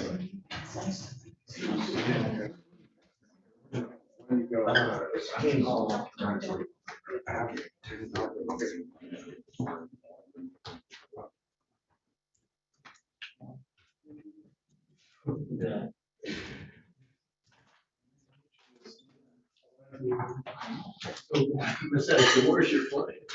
I don't know. Have you talked to him? Wait a minute, he's not locked up? Wait a minute, I thought he was on death myself. This guy, cause I remember he had. Put on a tent? Yeah, we got that on That's what I thought. but his phone's been off the whole time. Oh, yeah, mechanical reduced his bond on.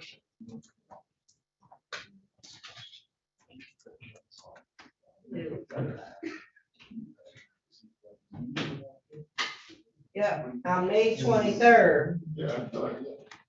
With a GPS tether, 1 AM to 7 PM. Well, it says his phone is off now, so.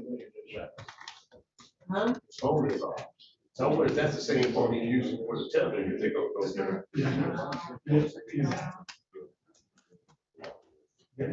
I texted him too, I was just like, I think he's like, it's off, but like he can have Wi-Fi with it. If he could come on Zoom. And he's not in jail, right? No, it's not, he's on tether. He just needs that. Well, that's if he was released on tether. You know how, are they still background down there? Oh, it could be. That's like a week.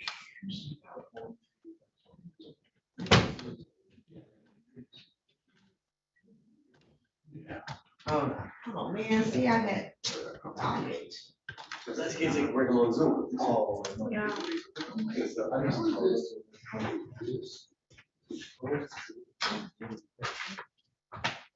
Yes, I agree. Let's go a little or out of tether.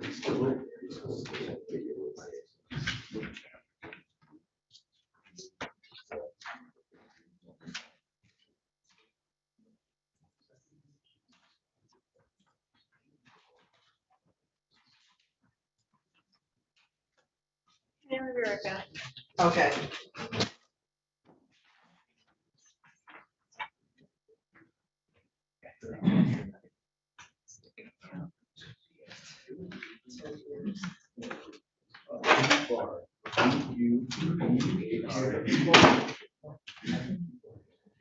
No.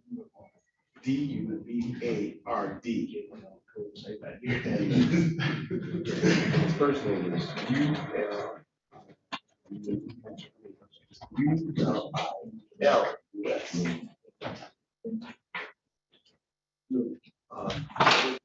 What's the birthday? I'll see you. 11/18/82. 11/18/82. He's on tether. He's out of jail. Huh? Yeah, he's on tether. I've ever met. He's out. Oh, no, kidding. He's out. Yeah, judge.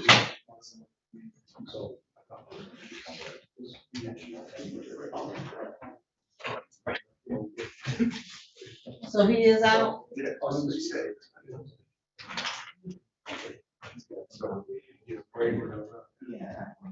So I don't know, and put the counts on discussing on there.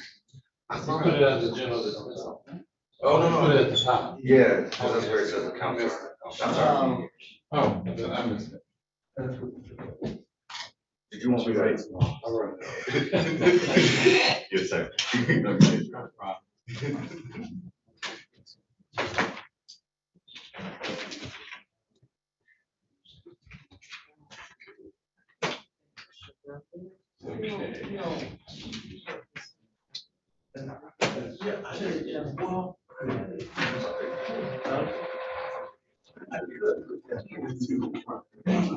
Just make sure.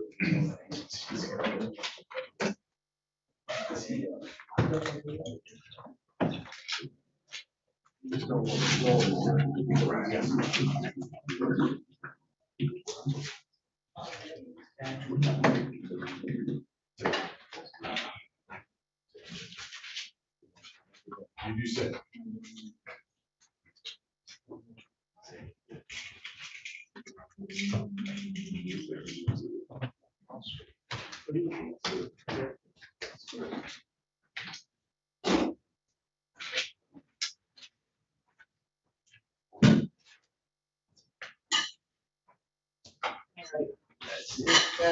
Looks like the cake is, right? So what's this? Oh, I got the two of them. Give it a minute. Huh? Judge is signing it. This guy. Okay. Thanks for whatever, you know. King of this. Huh? I think we have a game piece. Next one. Yeah, Next two. Next two, yes. Yeah. It's kind of like this morning. With the PCC, we had three, I think it was three Kennedys. I was like, oh, that was three PCs done right there. With a KBS win.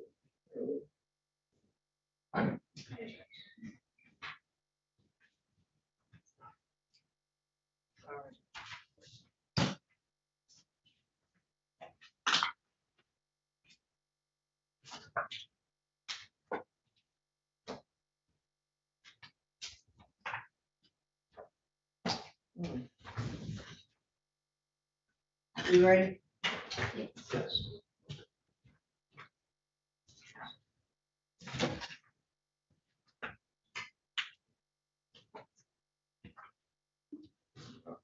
Calling case number 23567. Oh, Kim's not here. Oh. I'll do that with You can do both of them. Yeah.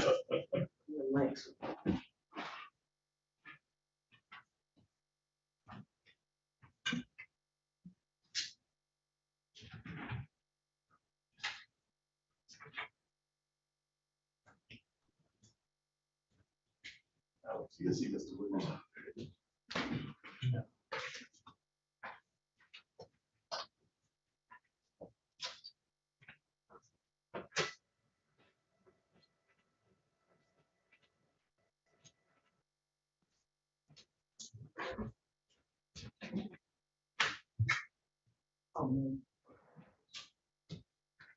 Anyway, I ran out of state.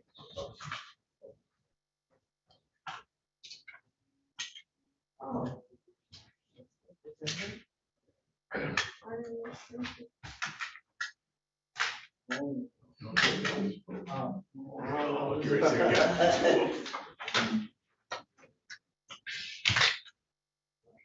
Two books.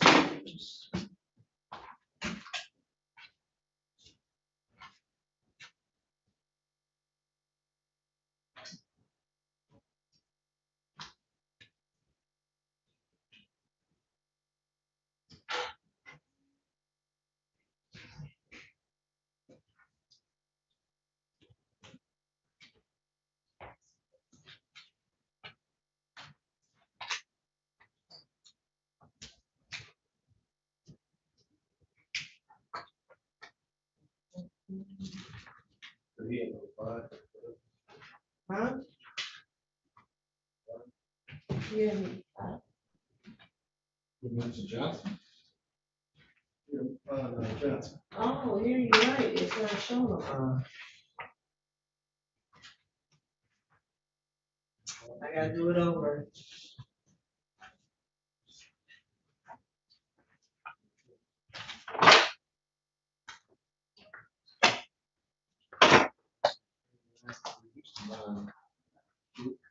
Yeah, I'm Locked up. I'm surprised we didn't have 3D. Right, or he would just go out and say we graduated. Alex and he'll graduate and say, you know.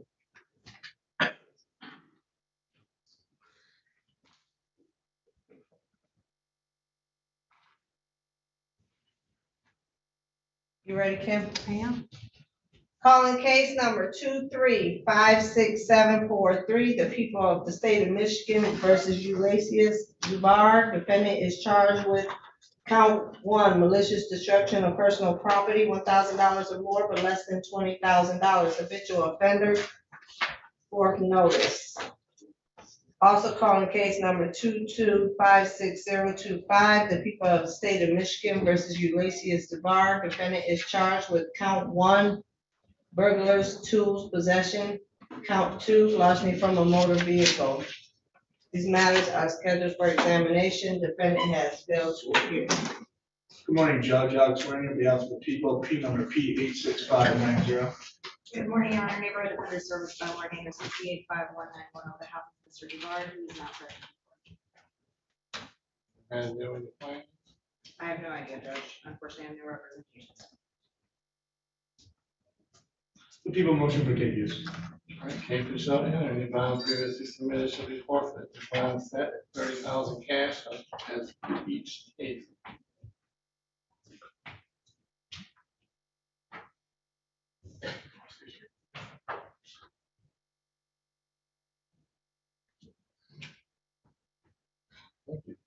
Thank you, Ken. Have a good day, everyone. Thank you.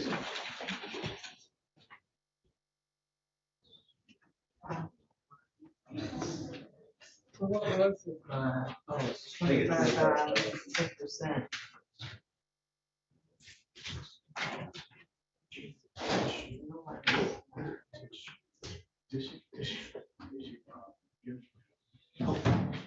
Judge, may I approach?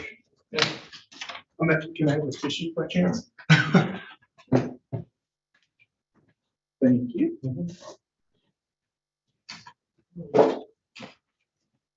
But I think it.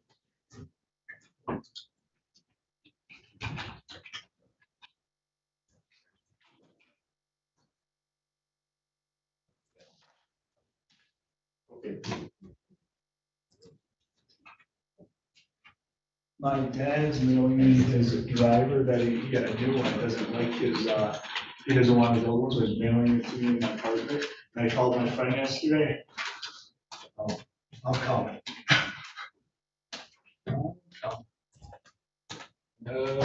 It's the clubs, it's not me, that's what I told him. The clubs, all right.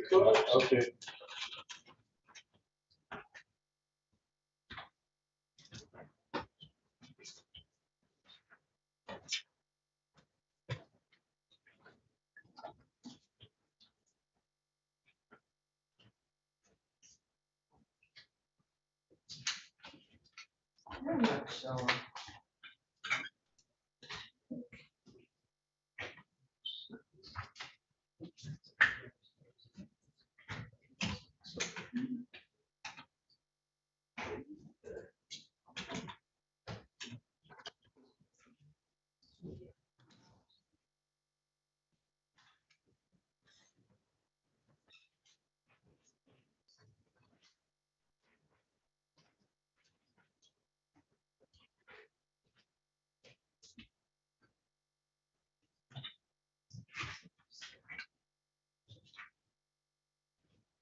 So Mr. Winters is not here. His His client's not here. Oh, Miss Hill? She called several times. She called at 8:30 this morning, said she thought she was on Zoom. I told her no, she had to be here.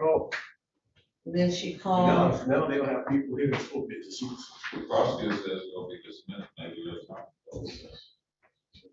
Well, she gotta show up. Get another shot at doing it. Cohen is here, we're waiting on her.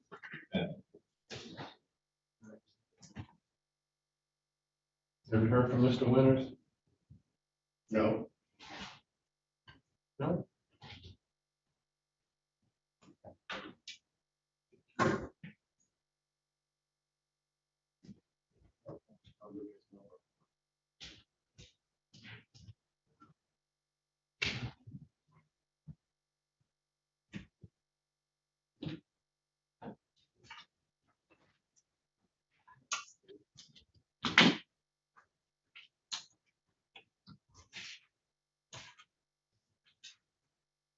You do the other one for me? Hmm? Give me the other one. Yep.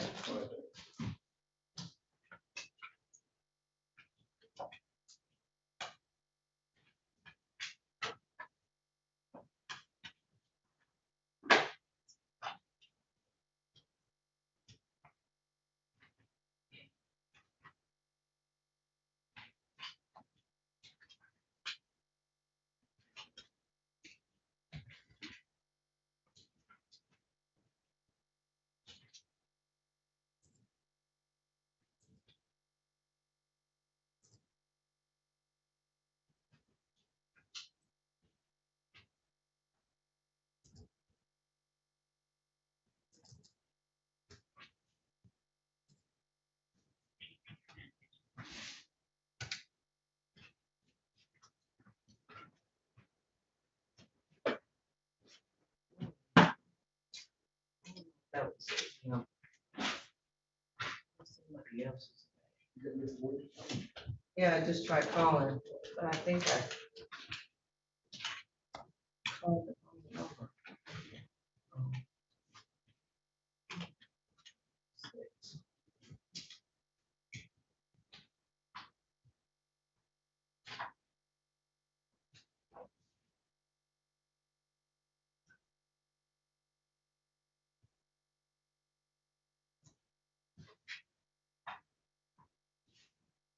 Okay, all right. He's on the way, he's just getting off the record at Frank Murphy. Let's hope he comes. Oh. She called, let me see if I can pull her number.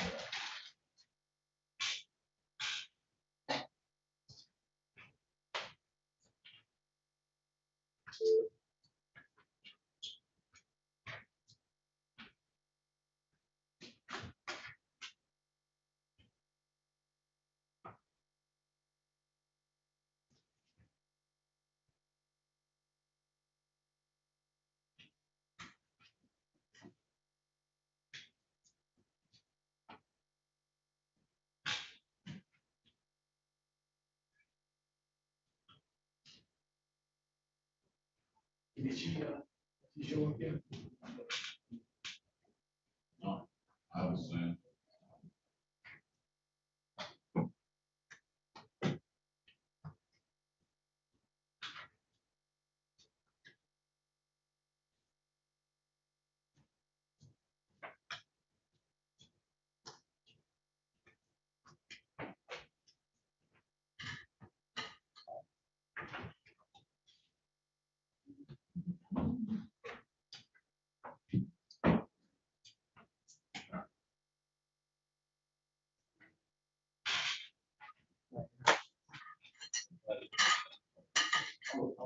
She sound like.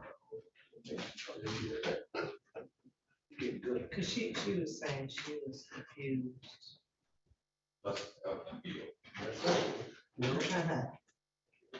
Yes. Whatever. We only got, That's my cousin. we only got 2 more cases, so they like. Should have been Michelle Jackson.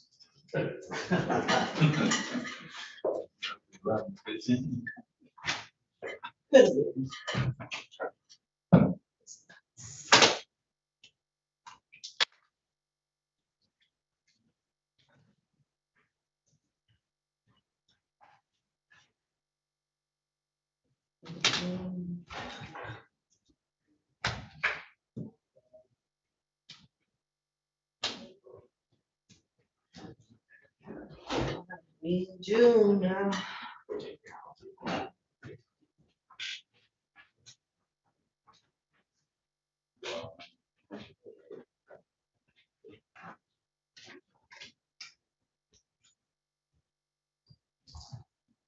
You ready?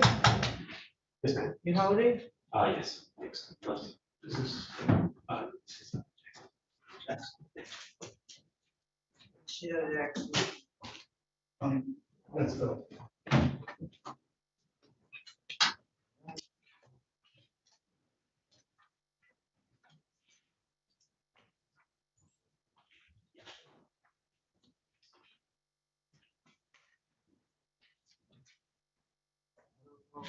You still waiting on dinner, so you want me to call this one? Yeah.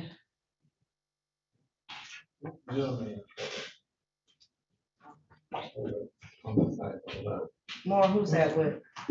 This is Jackson, Michelle Jackson. Who is he with, Miss Jackson? Who is that? Yeah. I'll do t-shirts and I certainly don't do shorts in my court.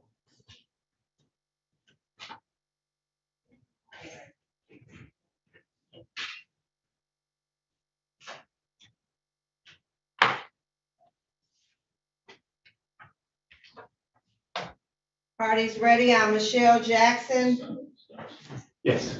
calling case number 2356803, the people of the state of Michigan versus Michelle Jackson. Defendant is charged with count 1, attempted assault with a dangerous weapon, felonious assault. This matter is scheduled for examination. Philip Henderson on behalf of the people, Your Honor, P86029. Good morning, Your Honor. Neighborhood Defender Service by Jonathan Cohen, P86151, appearing in person with Ms. Michelle Jackson, who's present and out of custody. Ms. Jackson, can you please state your full name? Michelle Jackson. Thank you. All right, you ready? Yes, Your Honor. The state calls Darla Vincent to the stand.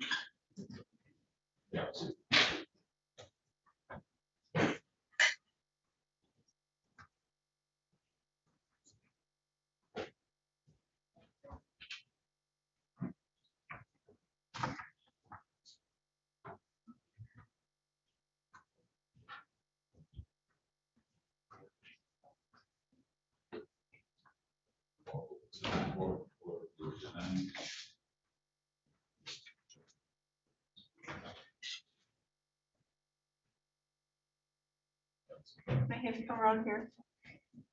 First name is Darla, Perfect. Judge will swear you in.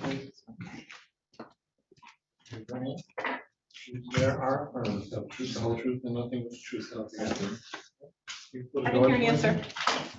Wait a minute, you said you couldn't hear? I didn't hear her answer. Yes, I did. Perfect, thank you.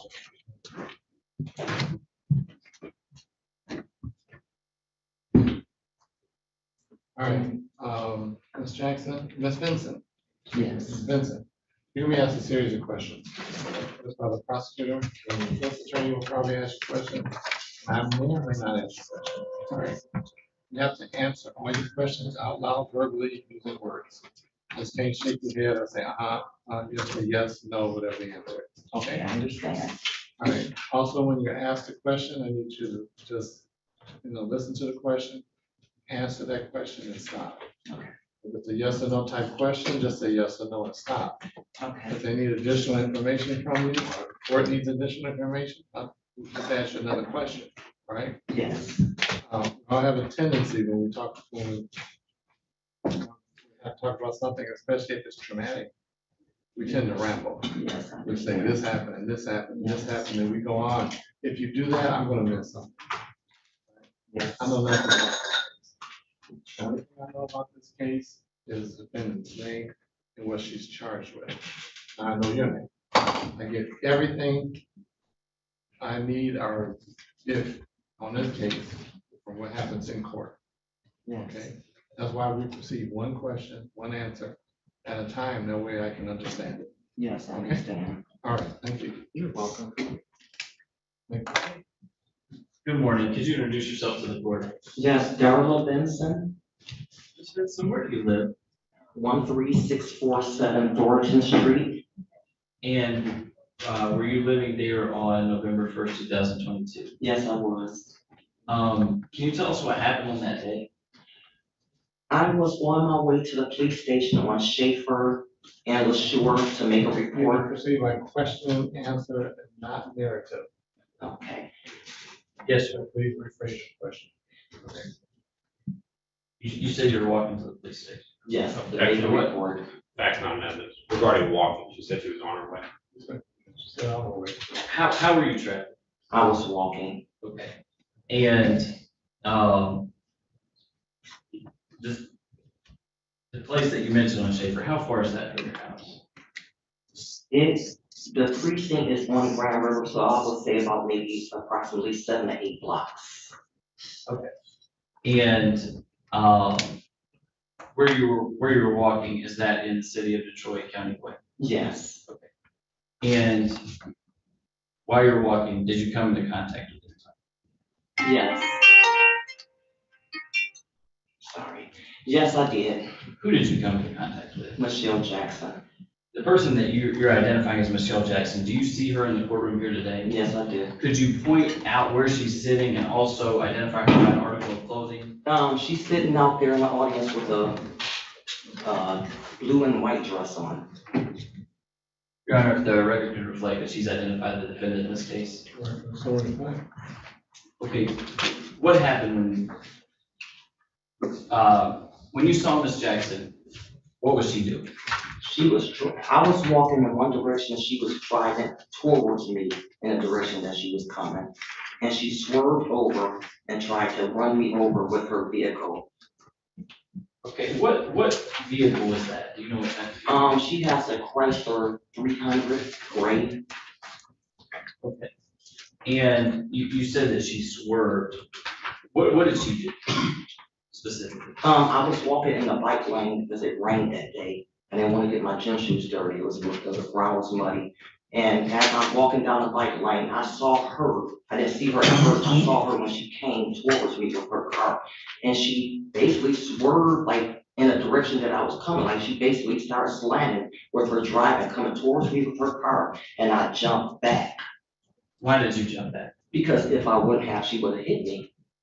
Okay, what were you thinking or feeling at that?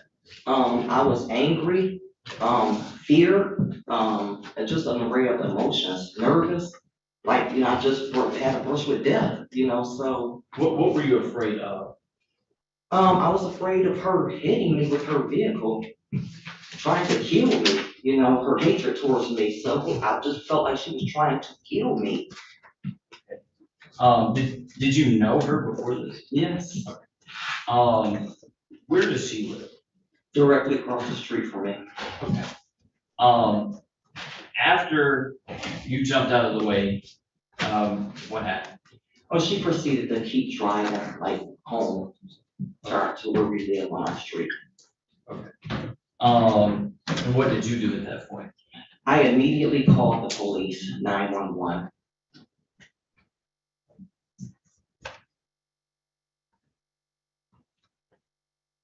Nothing further this time, Your Honor.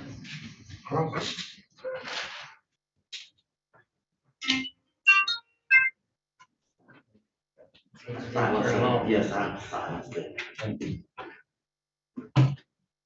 Ma'am, you've lived across from Ms. Jackson and her family since about 2020, Yes, and you've had some ongoing disputes with Ms. Jackson's family members, is that correct? yes, And largely, you haven't had an issue with Ms. Jackson, is that true? no, no, it's not true. It is true. It has been issues with her as well. It's not just her family, it's her too.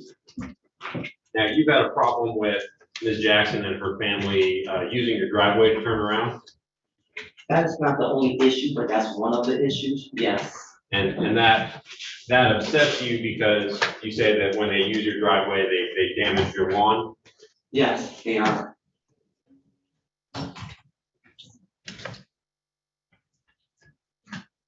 In 2021, you yourself were actually charged with felonious assault with a motor vehicle, is that correct? Objection sustained. It will be stricken from the record. May I respond as to the relevant? No.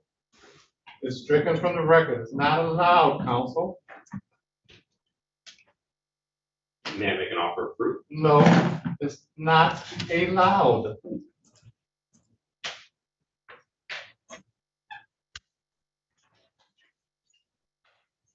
Trying to think of another way to ask.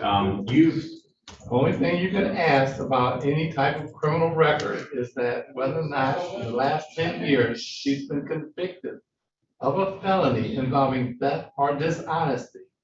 Your Honor, I'm not actually inquiring for impeachment purposes. It's actually to establish bias and reason to fabricate her testimony. I'm not gonna allow it. No. No.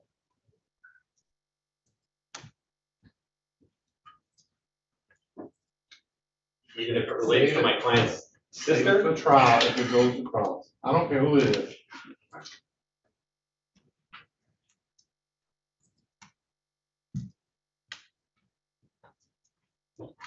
When you initially spoke to police, Ms. Vinson, you didn't tell them that you thought Ms. Jackson was trying to run you over, did you? Yes, I did. Well, what you actually told them is you thought she was trying to scare you or intimidate you, correct? No, I told them that she tried to run me over. Now, how they wrote the report, I don't know. But I told them that. I had to flag the police down. The police that I called took a very long time. I saw the police riding on Schaefer. I flagged them down and told them, and they took the report. They were not the police officers that was en route to my house. And they took the report, and I also had a witness that day that also seen her do that. Right, so the officers who you flagged down and you spoke to at the corner of Schaefer and Wadsworth, you told them what happened. Yes. Right, and you told them specifically that you saw Ms. Jackson swerve like she was trying to scare you or something. Okay, again, I told them that she tried to run me over. I'm not responsible for how they write their reports. That is not what I told them. I told them she tried to run me over. And those were my words. So you didn't tell them I didn't write the police report, so I don't know why it's written like that. I didn't write the report. I can only tell you what I told them, and that's what I told them. Oh, but so if there's a body worn camera of an actual video recording of you saying these words, would you agree that you said them? Yes. All right. You also told officers on scene that you felt Ms. Jackson was trying to intimidate you. I may have said that, I'm not sure. I don't remember. You remember an officer asking you the question, you knew she wasn't going to hit you, you just feel like she was trying to scare you? You remember them asking that I question? felt like she was going to hit me, and that's what I told them, that she was trying to run me over. I answered that question. My question is if you recall the police asking you that question. I'm sorry? Do you remember the police asking you a question? You knew she wasn't going to hit you, you just feel like she was trying to scare you. No, I don't remember that. Do you remember responding to officers saying, I can't say, honestly, they don't like me? You remember telling them that? No, not in 2022. I don't remember all of that verbatim. All I do know is I called the police immediately. And again, you don't like Ms. Jackson, correct? She doesn't like me. You don't like Ms. Jackson She either? doesn't like me. It's a mutual feeling. She keeps trying to attack me. So it's fair to say you don't like Ms. Jackson, right? She doesn't like me. Ma'am, I need you to Yes. listen to the question. Yes, I don't like her. And you don't like her family either? They don't like me and I don't like them. So it's a mutual feeling.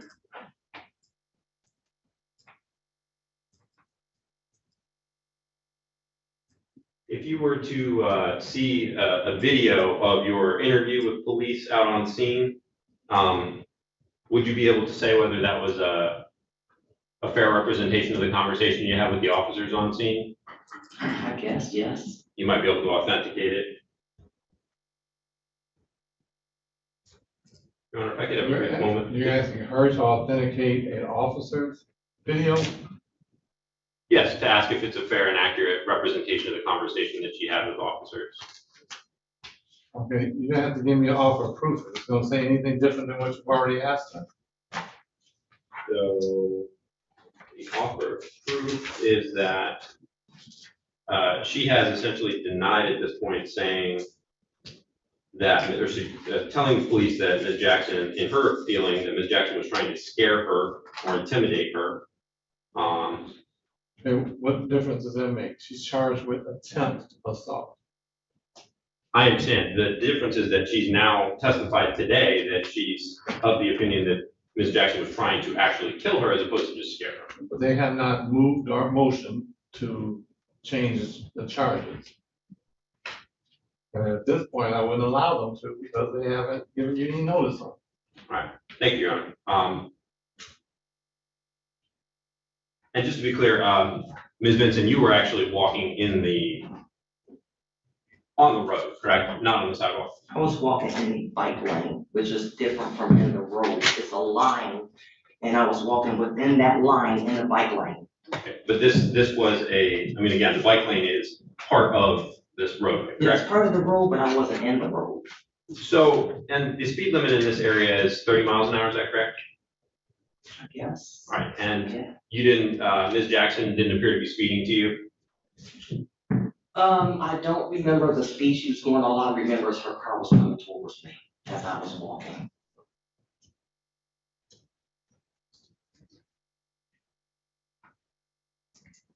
And how close was Ms. Jackson's vehicle to you when you say it swerved toward you?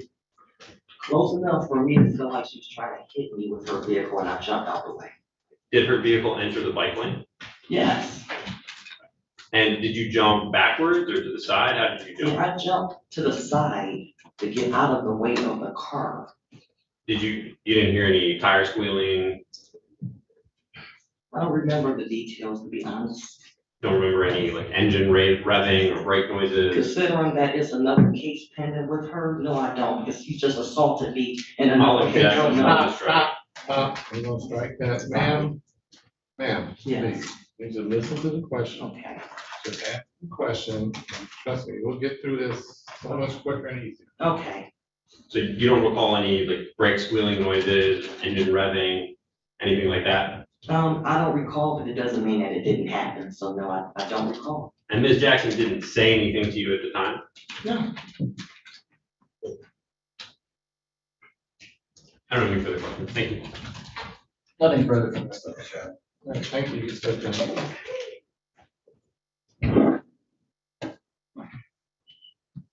No further witnesses from the state, Your Honor. The defense does not have a witness. Wait.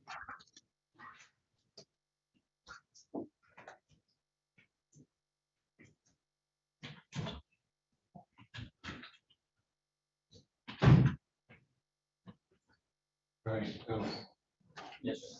The state would, or the people would motion for a bind over on count one. The victim in this case testified that she lives across the street from the defendant. She knows the defendant. She saw the defendant on the day. She knows what kind of car she drives. She did describe that as a Chrysler 300, which is what's charged in the information. She said that it was, she was headed to the second precinct and she was between her house and the second precinct. She did identify that as being in Wayne County, in the city of Detroit. And she said that she was scared that the defendant was going to kill her with the vehicle and that she jumped out of the way. She said she saw it coming towards her. So the elements are met for this case to be bound over to the circuit court. Your Honor, she's walking in the road. There's no evidence of intent in this case. We don't know if this was an accident, if this was anything intentional. There were no words to support it. There's no indication, again, that this was a specific intent on Ms. Jackson's part to scare, intimidate, or otherwise assault the complainant. We have to not find out. Thank you. Your Honor, she turned her vehicle from the way that it was traveling to angle it towards the victim in this case. That shows the intent, specific intent to hit her. She was in a bike lane, but she wasn't in the road.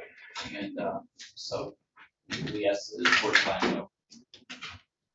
All right, well, having heard the testimony, Agnes Hines Powell for her from Ms. Shauna Benson, that on November 1st, 2022, that she was walking to the police station, which was 7 to 8 blocks away from her home in Fort City, Detroit, that she saw the defendant driving. The defendant was driving her own car, which is a Chrysler 300.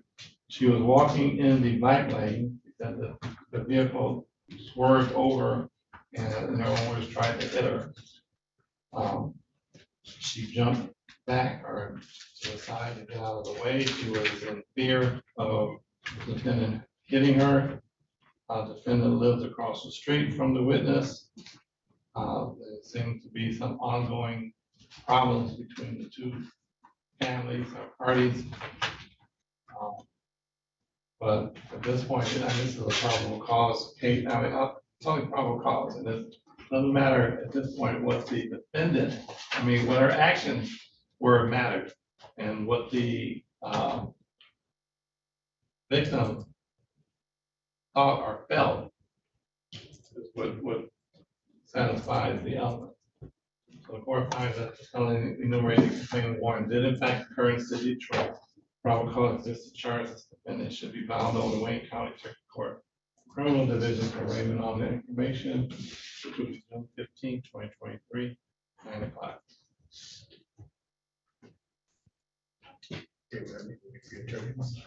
Thank you, Your Honor.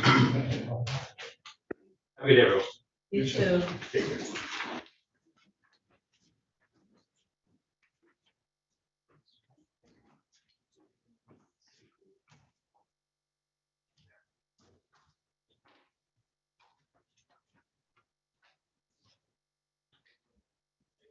Ready, Mr. Winters? Yes.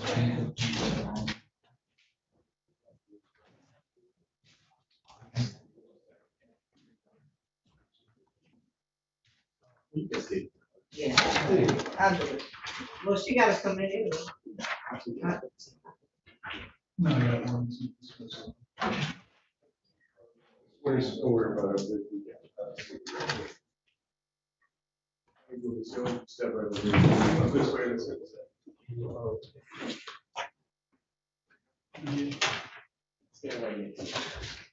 Parties ready on Evelyn Hill. Calling case number 2356939. The people of the state of Michigan versus Evelyn Hill. Defendant is charged with count 1, assault with a dangerous weapon, felonious assault. This matter is scheduled for examination. Good morning, Judge Alex Running on behalf of the people, P number P86590. Morning, Honor. William Winters, P35975 on behalf of Ms. Ms. Hill, can you state your name for the record, please? Evelyn Hill. Thank you, ma'am. The people are unable to proceed as the necessary witnesses fails to appear. We move to dismiss, Your Honor. That is dismissed. Not prejudice. Thank you very much, Your Honor. Thank you. Want to be on side?